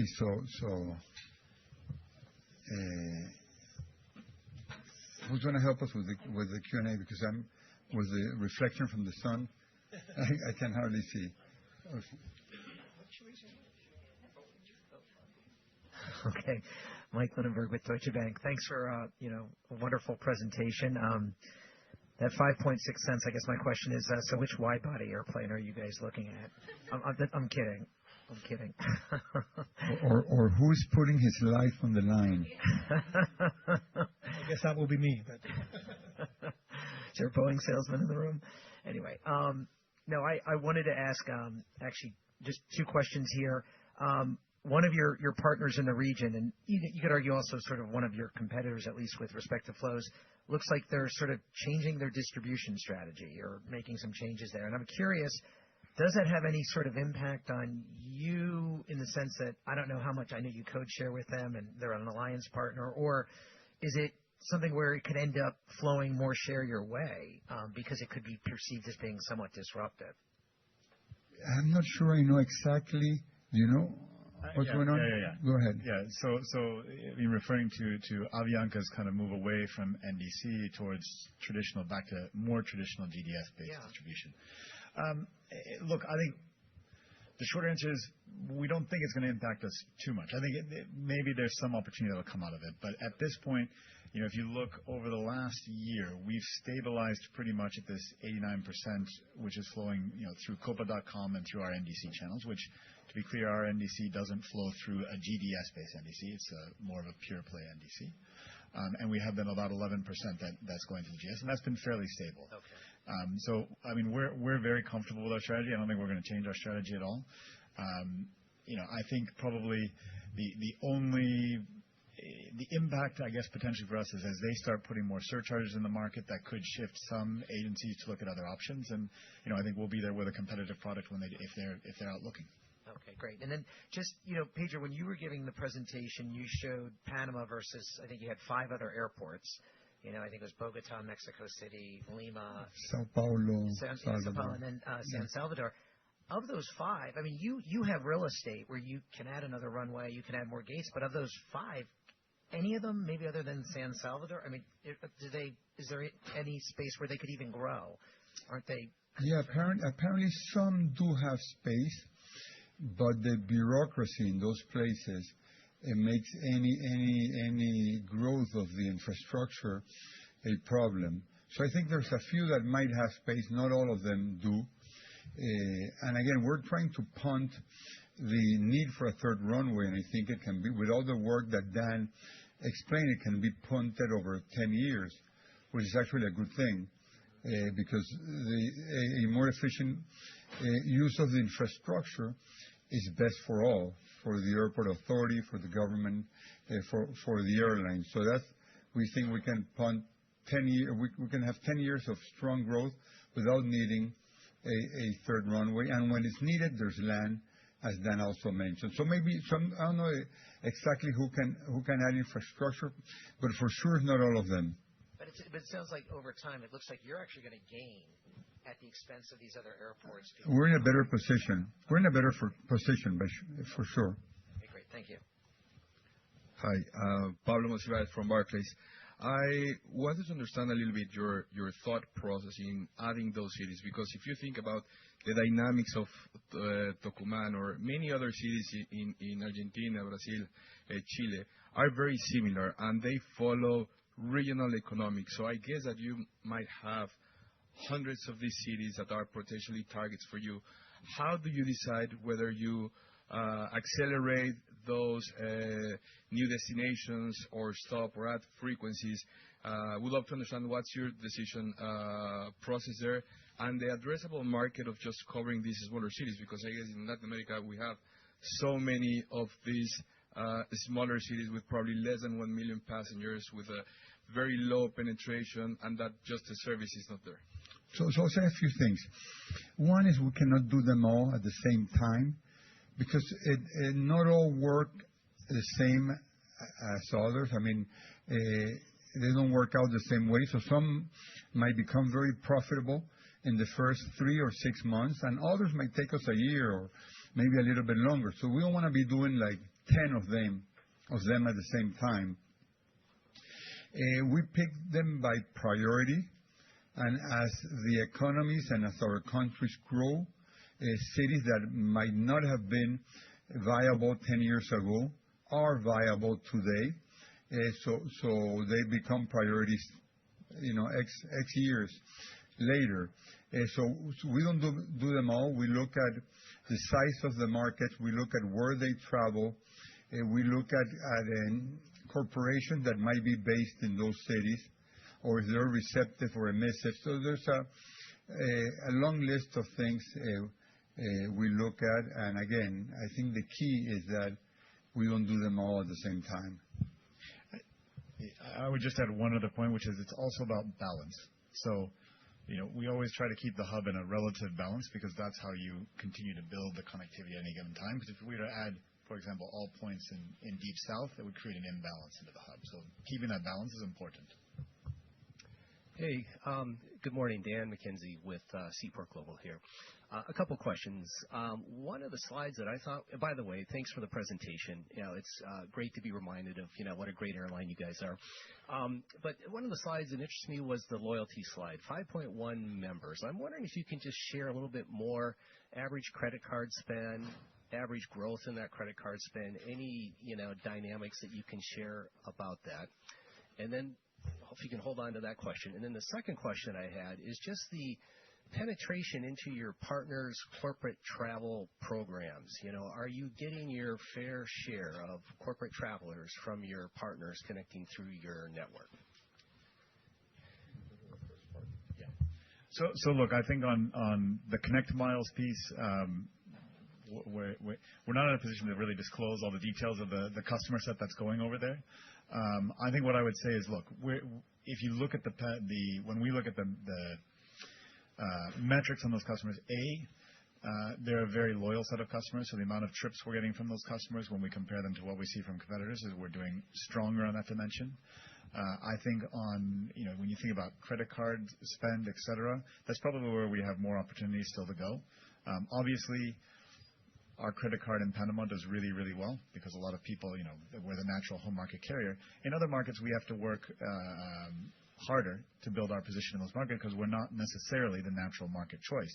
But we do have a very compelling international offer. So I think that's why we said there's still a lot of upside of where to go. But demographics are attractive. We don't really keep track of corporate travel from our partner airlines, originating from their corporate contracts. We don't keep track of that. And we wouldn't know other than knowing that we do have frequent flyer reciprocity. So if we're covering a region that is not covered by, let's say, a United or someone like that, there's a high probability that they're going to fly with us. But if we don't have a contract with those corporations, we will not have that information. Thank you. Jens Spies from Morgan Stanley.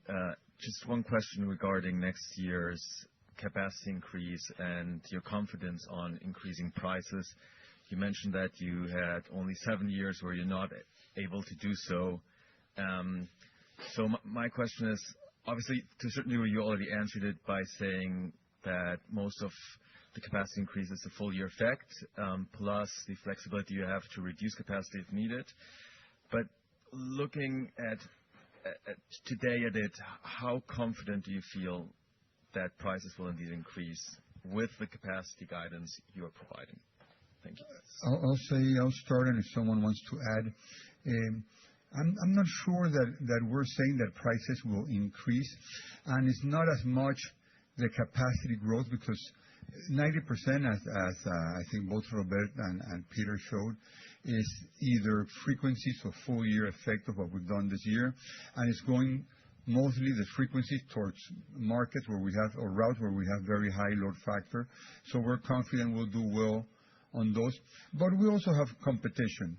We have quite a bit of competition. So it's not necessarily that fares will go up. We're hoping that they'll be at least stable. But where there's a big opportunity, which Robert showed, is in ancillary revenues is in our upgrade product, our seat product, in the potential of our premium economy product, which I think we're only touching the surface of what we can do there. And then we combine that with lowering our unit cost. And at the end of the day, if we can grow 12%, if we can keep yields, the regular yields more or less in a stable ground, and if we can keep on improving in ancillary revenues and our unit cost under control, it should result in good numbers. If I just add one question regarding the premium revenues you have as total revenues. You mentioned, I think, 39%. How much room is there to increase that number further, or are we reaching like a limit there? We're not at a plateau. I mean, I think, look, we're not, as I said, we're not New York or London, so I don't think you're going to see. I think Delta statistic is something like 65 or 70%. I mean, I would not put that as where we're going to get to. But that said, we still have quite a few opportunities to go after. Our business class cabin, today we have quite a bit of available capacity still to sell in many flights, and so that's incremental premium revenue. As I said, fare bundles, it's a little bit in ancillaries, but more fare bundles and more fare products. I'll give you an example. Tonight, we're going back on most of us on a JFK flight at 1 o'clock this morning. 1 a.m. 1 a.m. Yes. Because, by the way, so that we don't pay an extra hotel night. Exactly. It's a cost and revenue strategy both. And I was going to check in for my flight last night at 1 o'clock in the morning, and I looked at the seat map. And if you looked at our economy extra cabin on my flight tonight, I think out of the 4 rows, 30% was pre-booked. So quite a bit of capacity, and I think that's another area where we've got a lot of opportunity of what we can do. So there's still a lot we can do. There'll be a top, but we're not at the top yet. We can get better. We're kind of like still in a learning process in terms of the whole thing with ancillary revenues is relatively new at Copa, and it gained strength after the pandemic. So we're still not as good as, let's say, the major airlines in the U.S., which done an amazing job there compared to where they came from. So we still have a lot to learn, and that's why we think we have interesting upside. Hey guys, thank you. It's Dwayne from Evercore ISI. Thanks for the presentation. If I look at the level of your margins and the consistency of your margins and your balance sheet, which really doesn't need any deleveraging, and I look at the historical metrics, you look like a compounder. I think the one element that might be missing is the fact that you're so heavy on the dividend. And so I wonder, maybe Stanley could speak to this too. Is there any frustration with the valuation at a board level, and have you evaluated maybe leaning heavier into buyback as opposed to the extra heavy dividend? Okay. We haven't heard you, so. Yeah, so I get the tough question. I was hoping I got a free ride here. No, so I think that we like our dividend policy. It's 40%, and we're going to maintain it. It's consistent with what I think it's good for the company. It's what we've done. Hopefully, the market will understand that and value it as they can. We won't lose too much sleep on that. We want the market to value us, but I mean, we will continue delivering the excellent results that we talked about. We will continue getting that CASM going down, maintaining that growth, and returning value to our shareholders with a strong balance sheet, and eventually the market will reward us for that, I believe. I'll just make a suggestion. I think you should just take a peek at consumer compounders and the kind of revaluation you can get from having an always-on buyback, which it seems like your business model supports. Thank you. Just one comment, since you asked me. Look, I think we've done our buybacks when we've seen the opportunity really very strong. So if the markets go crazy and we see the value go way down, more than likely somebody will wake up at Copa and say, maybe we should do this. The other thing that I was going to comment is internally in our own several investments, one of the things that we talk about is which investment pays us to wait? And pay us to wait is the dividend we get. And when you get dividends along the way and then you do your IRR later on, it's a big difference of just having, an expansion of multiples or the market going up. So we think of dividends as sort of payment to shareholders to wait for the opportunity for the share to be even better.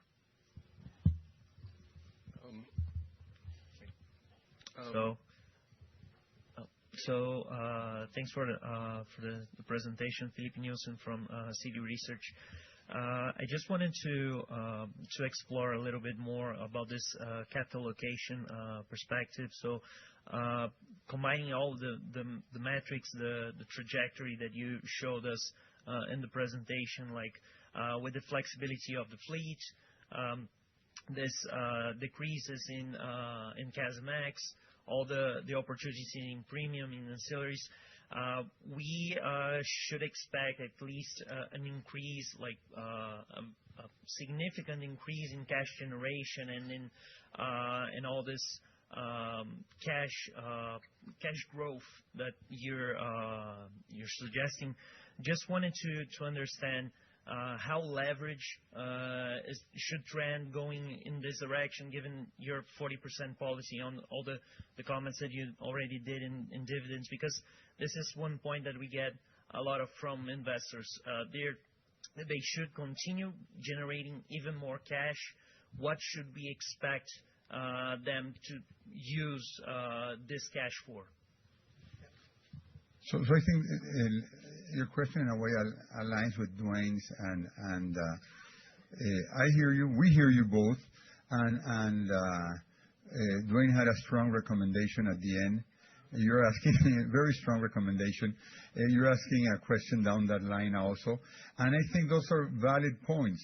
We've been very, very traditional in how we approach capital allocation and return to shareholders, traditional in our own way.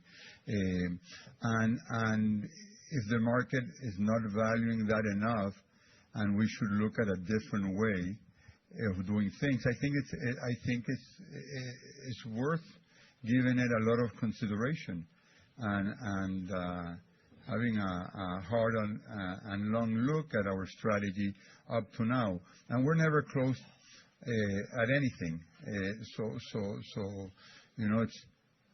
If the third person asks a similar question right now, then we're going to go back to the office like right now and start working on it. But we hear you, and there are reasons behind what you're saying, of course. Great. And just one follow-up on my side regarding the pricing and this whole dynamics with capacity and flexibility that you have. Just wanted to understand if with this trajectory of bringing costs down and keeping at least flat yields, should we expect even more margin expansion going forward, or you're probably leaning into increasing more capacity and being a little more aggressive, not aggressive in a bad way, but aggressive to extend those markets further and continue with a solid margin, but growing more in the future? Yeah, well, you want to take it? I see you eager. Go ahead. No, I'll start, and then I think you guys can. I mean, I would say the following, which is, I think the way we think about it, which you heard probably a few points in the presentation, but just to call out is, cost is one of the things we can control in any scenario, and so that's part of the reason we anchor there and make sure we're delivering there first. Now, I think we've got a lot of things we can do on the revenue side.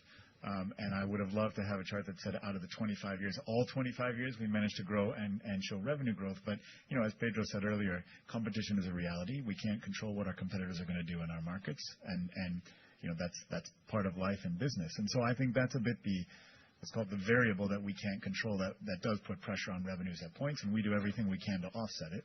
Is it going to be flat or up every year? No. I don't think we're going to deliver that. But I think, that's probably more what I would say, I don't think we're going to look to go, gangbusters in growth because we think we have super high margins. Hello. No. Go ahead. Hi. By the way, I agree with Stanley's opinion about the dividend. I think it's a great thing. It makes us wait for the opportunity to the pricing of the stock. So I agree 100% with you. But I have a question. When we have a great business, why, do you think that the two-class structure is the issues that is impeding the stock from re-rating? Not sure that the. Yeah, no, I'm clear. No, I'm clear what you mean. I know it's not business class and economy. I'm clear. It's it is not. Yeah, actually, I haven't given a lot of thought to that question, and I would think no, because the B shares are not out in the market causing dilution, and we've been very stable in keeping that ownership. And actually, I think the B shares bring a lot of stability and consistency to Copa, because we are a New York Stock Exchange public airline with real ownership that cares about our bottom line and our results beyond just what management wants to do.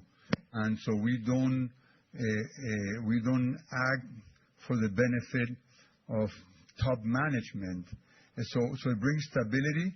It makes us perform, and the rest, the other 75% that floats in New York Stock Exchange, it's better for that.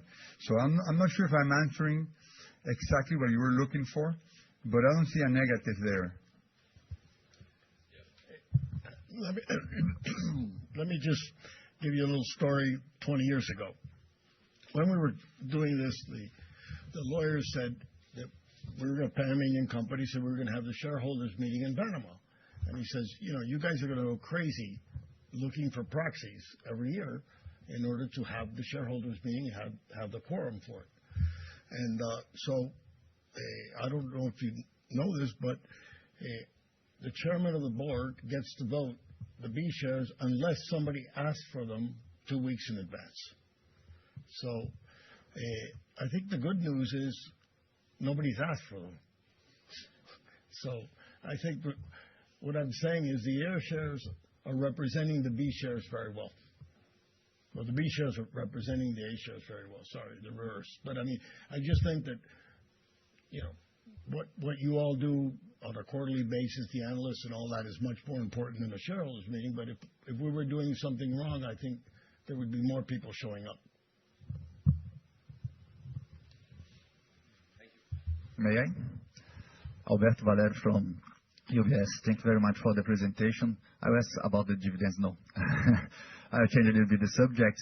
You're very clear about the 5 years, 10 years from now. But between now and 5 years, what we have seen is return from COVID, and then some companies re-IPOing, like Aeromexico just did, Latam just did.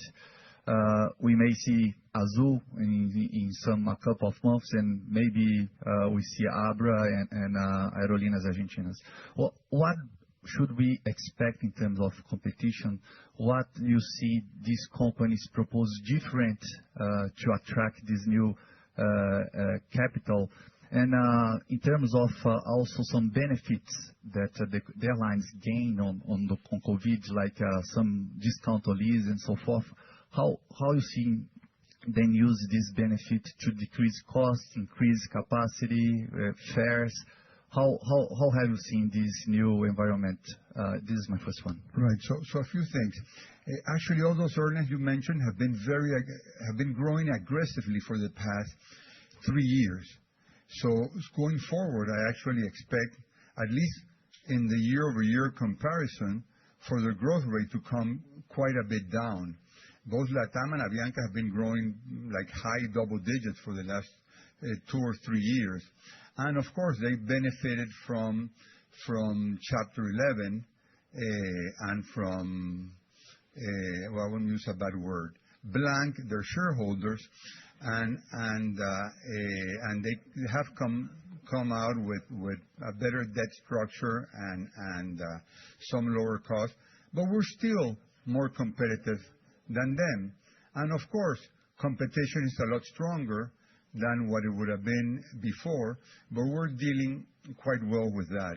So, it's life, it's reality, and we like where we are right now, even in terms of stronger competitors, thanks to everything you mentioned. Perfect. And my second one, if I may, about the engines, new generation that we have on the MAX and the NGs. It's a trade-off, isn't it? Because we have lower fuel on MAX, but we have high maintenance as well. How have been this work? How is the cycle at the moment? If I'm not mistaken, they were expecting 5,000 cycles for the MAX, but was a little bit lower. In the old generation, it's close to 8,000 to 10,000 cycles. How have been this work? How have been this mathematical working for Copa? Why are you looking at me? You need to look at Dan. Why'd you spoil my lunch? No, I'm kidding. Actually, the LEAP, as you mentioned, the LEAP has not been a problem-free engine out of the box. Happens with every engine. The original engine CFM56 on the NGs also had teething issues. The simple answer to your question is yes, the LEAP life at this point is not what it will be and is not what it was sold to be. But without getting into details that I can't get into, contractually, Copa covered itself by having cost per hour agreements. Therefore, when that engine goes to the shop, matters a lot less to me than having the right number of engines and having stability of cost and also the ability to get those engines back into the fleet, in a predictable flow so that I don't have operational disruption. So a lot of carriers did not cover with long-term maintenance contracts, and they're living the volatility not only of cost, but also of operational pain. And it's a contract that was signed in 2015, something like that? We negotiated for about 4 years, and it was signed in 2015. Yeah, so before all the issues. And this is going to be our last question. Thanks. Savi Seth from Raymond James. Maybe I can ask the growth question in a slightly different manner. If I look at your growth, you haven't grown double digits outside of kind of coming out of COVID since, I think, like 2014, 2013 timeframe. So, how do you manage growth and keeping that cost discipline? Because if I look at, you mentioned those carriers have been growing a lot fast, and some of the carriers that got in trouble because of the growth. So how do you manage that? Yeah, it's not really a problem, because what we need to remember, this is like pent-up growth. If we had all the Boeing deliveries on time that we needed and we had opportunities for, growth would have been maybe 9% per year the last 3 years, and we couldn't get there. And then after next year, it will come down again. Well, there will be a little bit of full-year effect, but a lot of what we're seeing next year to get to 12% is full-year effect from 2025. And again, it's pent-up growth. It's deliveries that are coming together that we wish we would have had years before. And to get to 87% load factors, as a few of you have mentioned, there are some markets that are in the strong 90%, and that's where most of our capacity is going. So we are not really worried. We wish we would have had those planes before, and we think we're like not late, but we wish we had been doing this before. So we're not really worried. The additional ASM should be good for overhead CASM, and we can absorb that capacity. It won't be noticeable in a significant way. I guess maybe I'm asking it in a different way, Pedro, not on the revenue side, but on the getting in trouble on the cost structure side as you try to kind of do faster growth. Yeah, no, we won't get in trouble there. Because if we have the problem with the cost side is when there's no demand, there's not enough demand, and then you end up with empty planes and low yields to make up for those empty seats. So it's all tied together. So we feel we have the demand. It's going in the right places. The cost should be covered by the demand. And in the worst case, if we think we were long X number of planes, we would love to park some of our 737-700s and harvest those engines. CFM56 engines are in high demand and very expensive for lack of and all the other things and the whole kind of supply chain with MROs and OEMs and all of that after the pandemic. So we would love to park like 4 700s and harvest the engines if we did not have enough demand for the 8 aircraft we're getting next year, which is not a big deal. So we're super comfortable. And I would add that a lot of those planes, as Pedro said, are getting late. So we've been working for this growth for the last couple of years. So, I mean, the pilots are there. The cost structure, I mean, we've been working for it. We've been preparing. And actually, our problem has been the opposite. We've been preparing, and then the planes don't come. And so we have that downstream. Our team, it's been working for that growth, and it's actually not been there. And now it's coming. So it has been a timing effect that which Pedro would mention. So we have been preparing for that growth for a long time. Maybe last question then on the commercial side, you talk about unlocking a lot of these things. Are there tech investments that need to be done for this, or how are you addressing some of those unlocking with the commercial opportunities? Yeah, I mean, I would put it this way. I think there's obviously some technical investments, but it's no major systems. It's more what I would call ordinary course of retailing, for lack of a term, which is, I mean, it's not like we got to change PSS systems. It's not like we have to invest in a new digital system. All the infrastructure is there.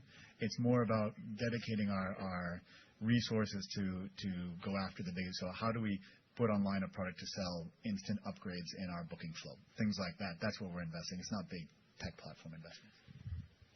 Go ahead. Thank you. Thank you, gentlemen.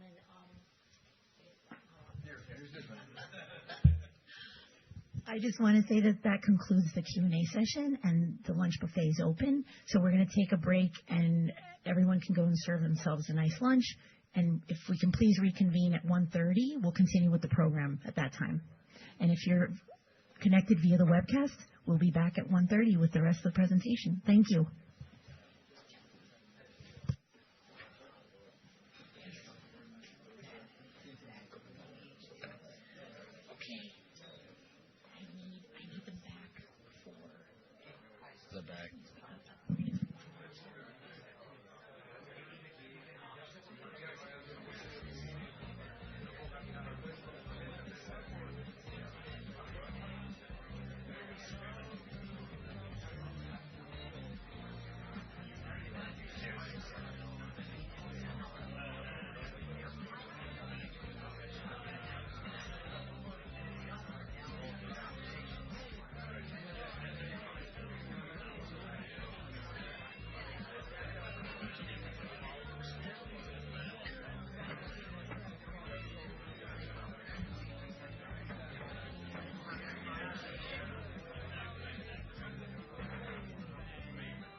Hello, everyone.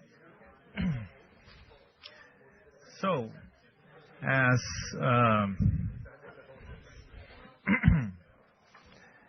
good afternoon. So, hope you enjoyed management presentation. So, as we continue the program, we are now turning our focus to a special part of our Investor Day, and I'd like to invite Mr. Stanley Mota, who will do the honors of introducing our distinguished luncheon speaker, the Minister of Economy and Finance.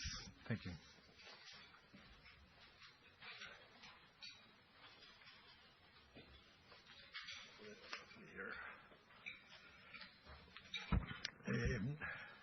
Good afternoon. Now it is afternoon. And before I introduce our speaker, I'm going to take a minute first to tell you a story. 20 years ago, when we were doing the IPO and we did our first breakfast of the roadshow, I was not on the program. And they got up and everybody made their presentation. And at the end, I got up. And I think the whole team sweated, not being sure what I'm going to say, as Pedro's lived this many times before. A couple of things. Pedro has had 4 bosses in his life: his mother, his father, his wife, and me. So I wanted to keep that clear that it didn't only work for me. So, and the other thing that happened to me the other day that I was going to just sort of give a comment. Somebody said to me, "Stanley, will a Copa plane wait for you?" And I said, "As long as I'm on time." So that's the way the airline works. That's what it's going to do. And there's another thing that they haven't revealed to you that I will tell you, that internally in Copa, regarding the culture and the emphasis on cost and on time and everything else, internally they have something they call a 180 day. And that's if we flew 90% on time with a 90% load factor. So that's a 180 day in Copa. We get to celebrate them once in a while, not every day, but that shows you how the culture is really even has a slang, which is the 180. I have the pleasure of introducing our Minister of Economics, who I have known a little while in his lifetime. Felipe went to Brown University, and then he did an MBA at INCAE in Costa Rica. He was involved in a firm, and still is in, that did a lot of economic studies and advice in Panama and in the region. He has also served on many boards, including the Banco Nacional de Panama, and a few others, even a bank, Marismo, and so forth. So he's had a lot of experience before he took this job. I'm very happy he did it. It wasn't an easy decision at the moment, but every once in a while he can still smile, even though his days are very rough, trying to keep the budget in line, lower the deficit, and make everybody happy at the same time, which is not necessarily what you can do. I've had the pleasure of working with Chapman twice. I want to clarify that Felipe doesn't have a two-face. He only has one face. But I'm old enough that when his father was Minister of Economic and Finance, I also interacted with his father as Minister. So I've had the pleasure of working with 2 Chapmans in my lifetime. His father was in the mid-90s, and Felipe now in the mid-20s.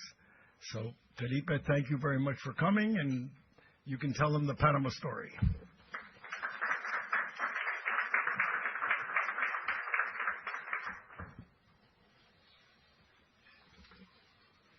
Thank you. Thank you, Stanley. It was very nice not to say that he knows me when I probably was a teenager. I don't know, maybe before that. Panama is a small place. First of all, Pedro, thank you. Thank you so much for the invitation. It's a pleasure to be here. As Stanley said, it's great to have the opportunity to be out of town nowadays, even so that I'm truly enjoying the weather. And I had forgotten about the traffic and how busy can New York get in the month of December. I thought that only happened in a small city like Panama. As I say, when something's moving slow, well, it's moving like a line or traffic in December. So it seems like in New York it's probably even harder than that. Well, nowadays, well, like Pedro, I also used to have, let's see, my mother used to be my boss as well as my father. Now my current boss is here with me, my wife, and obviously the president of Panama. You know, they compete to see who gets my attention, but both of them do a very good job. Full disclosure, actually, my first job out of college after Brown was in Copa with Pedro 36 years ago.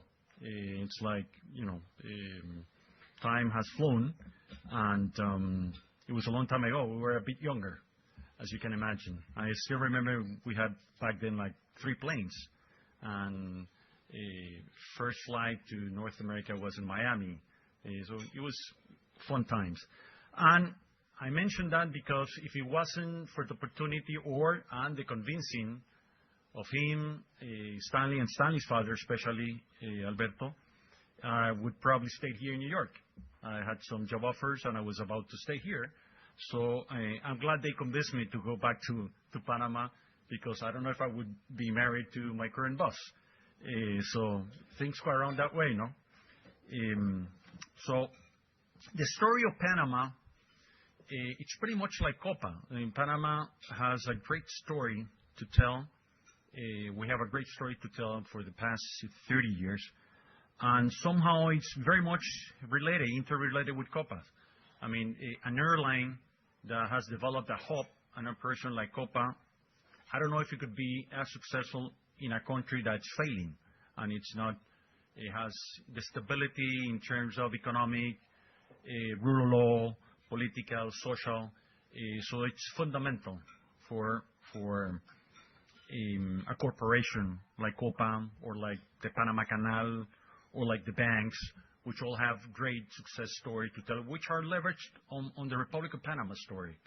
And I have Stanley reminded me that I have very big shoes to fill after my father in the 90s making a lot of reforms for the country. Not probably misunderstood back then, but as time went by, people understand them. So I probably have the challenge to do something like that. So I gotta live up to expectations. Said that about Panama.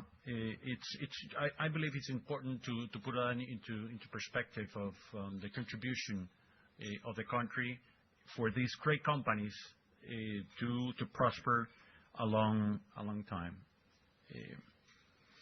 As Pedro mentioned, and there is one advantage, which is the most important competitive advantage of Panama. And before I forget, I was glad to see that some other people get as many questions as I do. So in places like this and in other places in Panama. As Pedro said, the geographical position of Panama is not replicable. So it's unique. And actually, Panama for 100 years to gain full control of our geographical position. So we're just starting. It's only been about 25 years or so in a history of more than 100 years. So Panama, I would say it's about starting. So it's a pleasure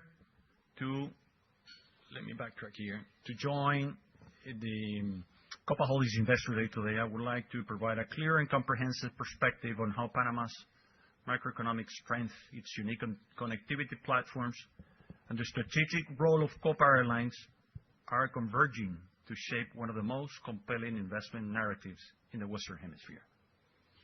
We meet at a time when global economy is undergoing profound realignment, growth slowing, geopolitical risks are rising, and supply chains are being redesigned. Yet, in the midst of this uncertainty, Panama and its great players, just as the ones I mentioned, stand out as rare anchors of reliability, opportunity, and long-term value. As a colleague of mine was saying in a meeting that we had a couple of months ago, we're not living in a time of changes. We're living a change of time. He said it in Spanish, sounds a bit better, but not everyone has realized that the world has changed tremendously in the past few months and in the past few years. And regarding punctuality of Copa, I can vouch for that. We had an inconvenience going to the airport in Panama, and we were 3 minutes late to the check-in, and they told, no, the flight is closed. It's like, I need my bags to get to New York. No, you can board the plane, but we don't know if you can get your bags. It's like, well, I have to talk at an investor day of Copa tomorrow. Sir, the flight's been closed. So I had to bother Pedro and some other people who help out for me to be properly dressed before you today. Changing global landscape. The world economy is shifting, slower global growth, rising geopolitical tensions, and supply chains being redesigned around security and proximity rather than pure efficiency. Nationalism, protectionism, and industrial policies are reshaping global flows. I never thought in my lifetime I was going to see that. It's like going 100 back. I lived this learning about it in school. I never thought I was actually going to live it. For investors, this means the center of gravity is moving from globalized networks to regional hubs of stability and reliability. So that makes it even more interesting of what we're discussing today. Despite this volatility, Panama stands out as a stable, predictable, and resilient economy. Some might call it boring, but boring is good when you're talking about a country and a company. As they said before, I heard some of the speakers say it. Panama's economic resilience has been one of the most consistent performers in the hemisphere. The numbers speak for themselves. The IMF now projects 4% growth for 2025, up from an earlier estimate and double the expected regional growth. Recent indicators are strong. GDP grew by 4.4% in the first half of 25, and the monthly economic activity indicator up 4.3% accumulated through September. Nominal GDP is expected to surpass 100 billion by 2027, signaling scale and maturity. For a population of under 5 million people, it's proportionally speaking, it's a quite important economy. Actually, when you divide it by per person, puts us, depending on when you take the picture, in the first or second place in Latin America. Fiscal consolidation is fully aligned with the updated fiscal responsibility law, which is quite important. Revenue-enhancing measures, expenditure discipline, and anti-evasion initiatives are showing results, which doesn't necessarily make you popular when you have to do these things, no? Direct taxes are increasing close to 26%, payroll taxes 53%, property taxes 87%, capital gains 201%. The 2026 budget of next year is going to be a little bit below 35 billion, which keeps with a deficit target of 3.4%. We are aiming at a trajectory to have talking about airlines, to have a smooth land or basically not to do sudden changes that might be traumatic for the country. So our aim is that by the end of this decade to have substantially changed the fiscal trend. Actually, next year we're shooting at a primary surplus, which we haven't seen in almost 15 years in Panama. So I'm glad I'm talking to an audience that understands this, because usually people don't. This credibility is visible in the world curve, which now shows lower country risk as consistency reduction yields.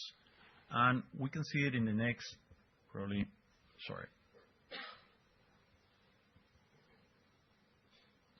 I'll have it probably further down the presentation. You're going to see how market risk premiums have decreased tremendously, or in an important matter, in the past year, especially in the past few months. In terms of growth, there is an important story also to share, not only about our expectations, but by the forecasts like the IMF, the IDB, the World Bank, that make a strong case for Panama's future.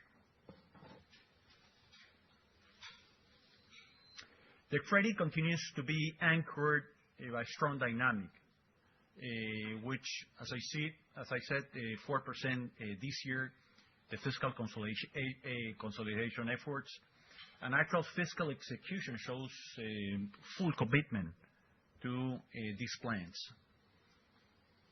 Macroeconomic fundamentals that matter to investors. Panama's dollarized economy insulates it from monetary policy-driven inflation and offers a predictability environment for long-term investments.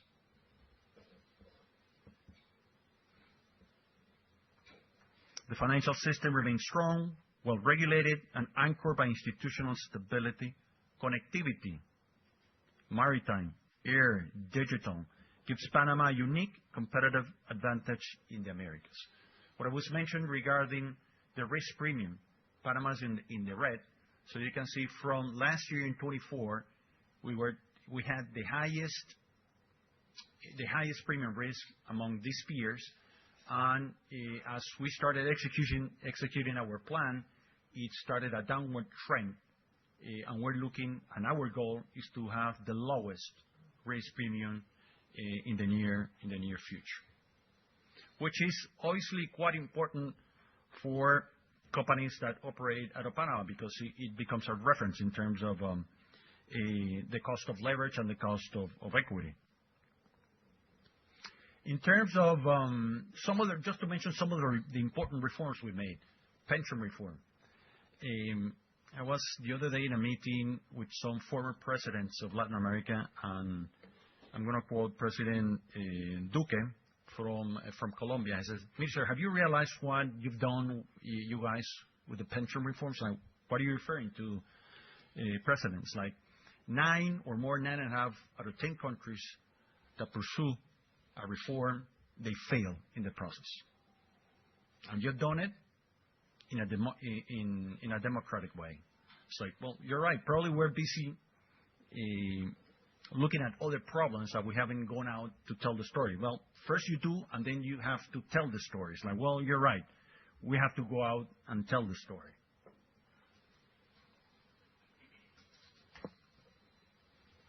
Here we can see, as I mentioned, the GDP that would be surpassing 100 billion by 27.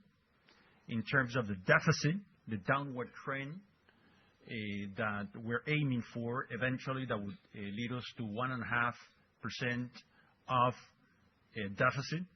And the purpose there is to slow down the growth of debt and the leverage of the country. And this is what we're aiming by the end of this decade, to reduce from 65% to close to 55% of the leverage the country is facing. And in the meantime, reducing the cost. A lot of liability management that we have reduced in an important way the cost of debt, and that's an important job that the Vice Minister of Economy that is here with us has done with her team. The budget, as I mentioned, is anchoring the government fiscal consolidation. As I mentioned, boost revenues, digitalization, expenditure rationalization, revision of special laws and subsidies. The expectations are positive to expand the economy in 4.2%, and its leverage on maritime, air logistics, new gas pipeline, new reservoir which is quite important for not only people, for the Panama Canal. Some of the major infrastructure projects, including a fourth bridge over the canal, also a tunnel under the canal for the expansion of the subway or the metro, energy projects supporting competitiveness. This is not necessarily going to be the driver looking in midterm or long-term economic activity. This is basically public policy hand in hand with investments to provide the ecosystem and to facilitate economic growth driven by the private sector, which represents over 80% in terms of GDP in Panama and also in employment. This I mentioned already. The rise of nearshoring and friendshoring, it's quite interesting to see all these changes taking place.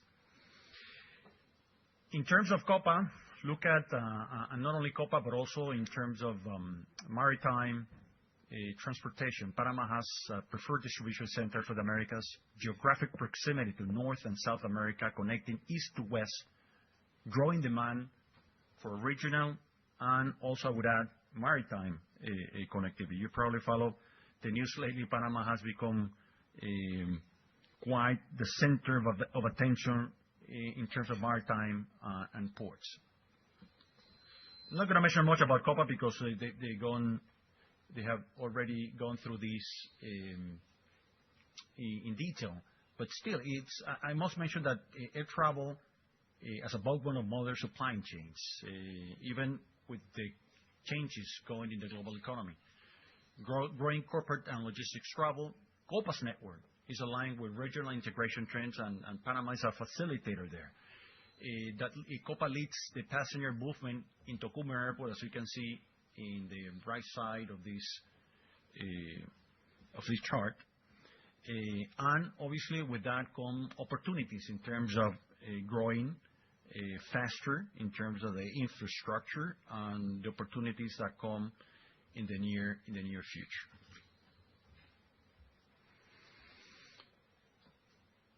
Its pan connection model in a global benchmark enabled the highest connection efficiency in the hemisphere, with 89 destinations that provides comprehensive air bridge in the Americas. And in terms of the airport, it's an interesting example of public-private symbiosis, Copa and Tocumen. Copa's growth drives Tocumen's expansion, and Tocumen's capacity enables Copa's network in this mutually reinforcing system, and also permits the attraction of new players who are operating mainly to Europe, and why not in the future to Asia. Infrastructure to enable the next phase of growth. Airport capacity is the most critical constraint for Copa's future expansion. The government is committed to extending the main runway. All of this, well, I'm passing this round because you already saw them in the presentation of Copa. The government is committed to extending, as I said, the main runway, adding 10 new gates, also mentioned previously, strengthening Tocumen and Civil Aviation Authority. Long-term plans include a new runway, terminal expansions, regulatory and technical upgrades. These are not just airport investments, they're growth multipliers of Panama in the entire economy. That includes cargo. And e-commerce, a high potential frontier. Panama's geographic and connectivity position is to become a regional e-commerce hub. Tocumen and Copa and Panama's logistics ecosystem create a unique platform for fast-growing cargo segment. In terms of cargo, we're talking about, probably further ahead, some key operators in the cargo sector that also become a complement to the maritime hub that Panama is still developing. As I said, we are far away from truly exploiting our geographical position, not only as an air hub, but also in the maritime in the maritime industry. In terms of attracting global corporations, for multinational companies, connectivity is a decisive factor in choosing regional headquarters, not only in tourism, as Pedro mentioned. And actually, tourism, as we were speaking before, it's a great opportunity because Panama can probably have a GDP participation in tourism like 10 times higher of what we have here, not in 2 days. Not only the participation of the economic production, but also in terms of employment, and it's an industry that can create jobs quite fast, comparatively speaking, with others. Copa strengthens Panama value proposition by providing reliable, continent-wide access to business and travel efficiency, supporting Panama's role as a regional base for supply chains, logistics, operators, and corporate services industries. And in a closing or summing up, as we have mentioned this morning, and I fully agree, Panama is uniquely positioned to lead the new era of regionalization. Copa happens to be strategically aligned to capture the opportunities created by this realignment, as are ports, as is the Panama Canal, and others. And together, public and private sectors, we share a long-term commitment to connectivity, competitiveness, and investment-driven growth. For investors, this is a story of resilience, alignment, and sustained value creation. Thank you.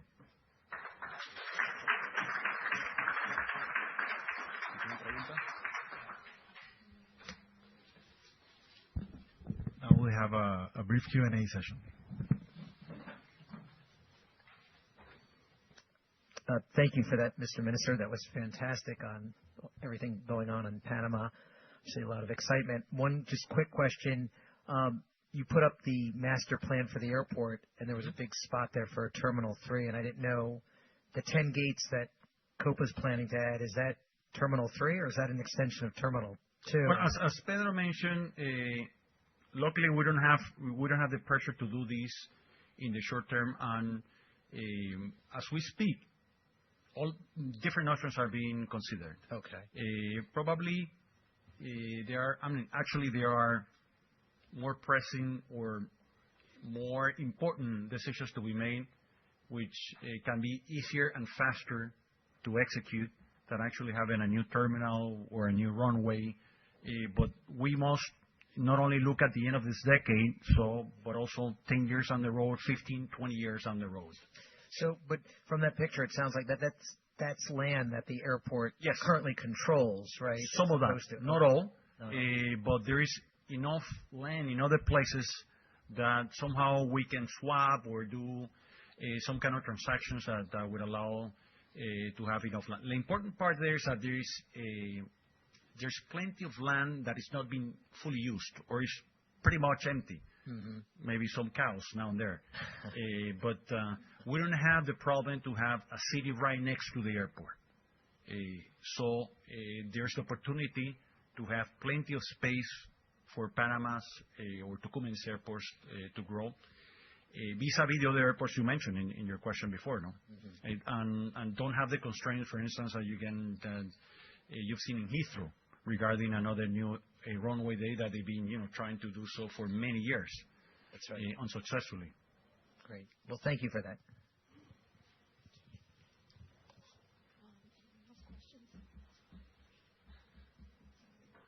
Don't ask me about dividends.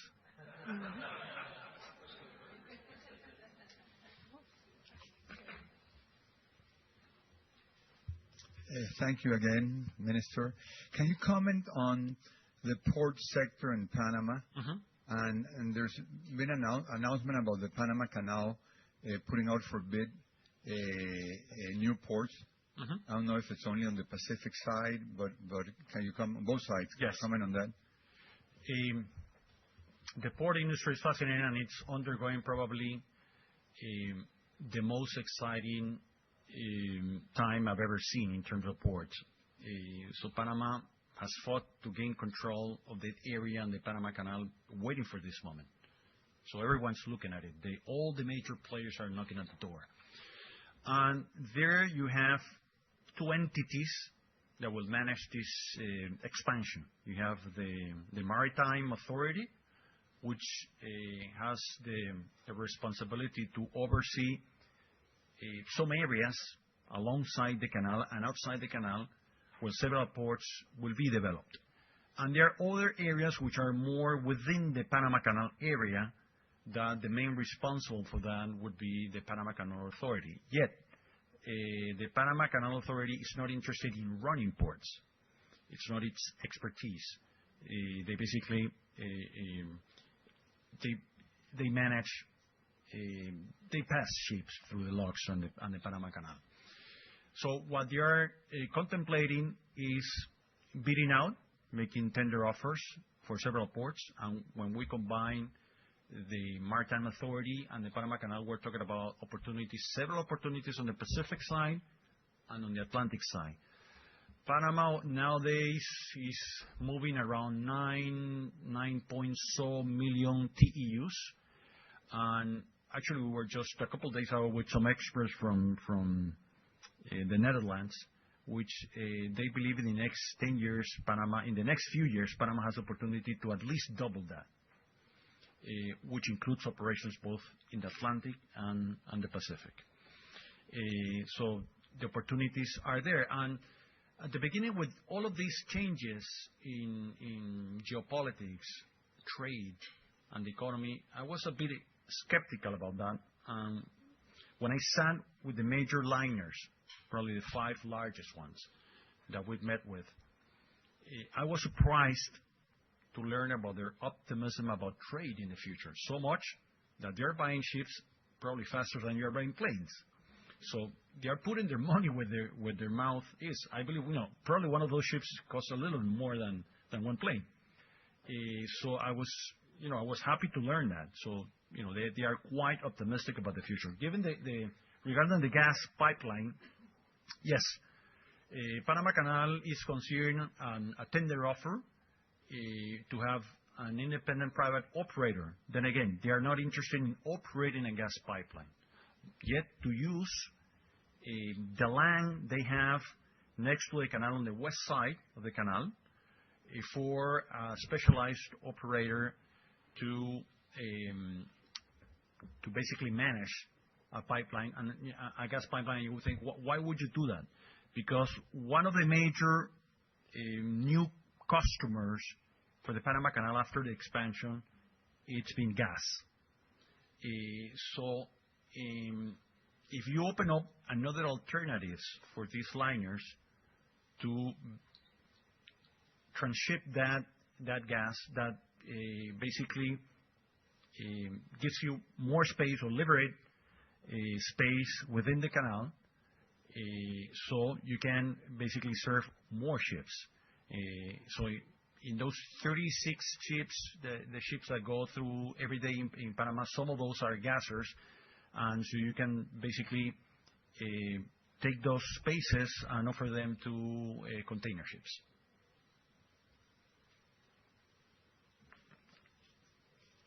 Any other question? Well, thank you.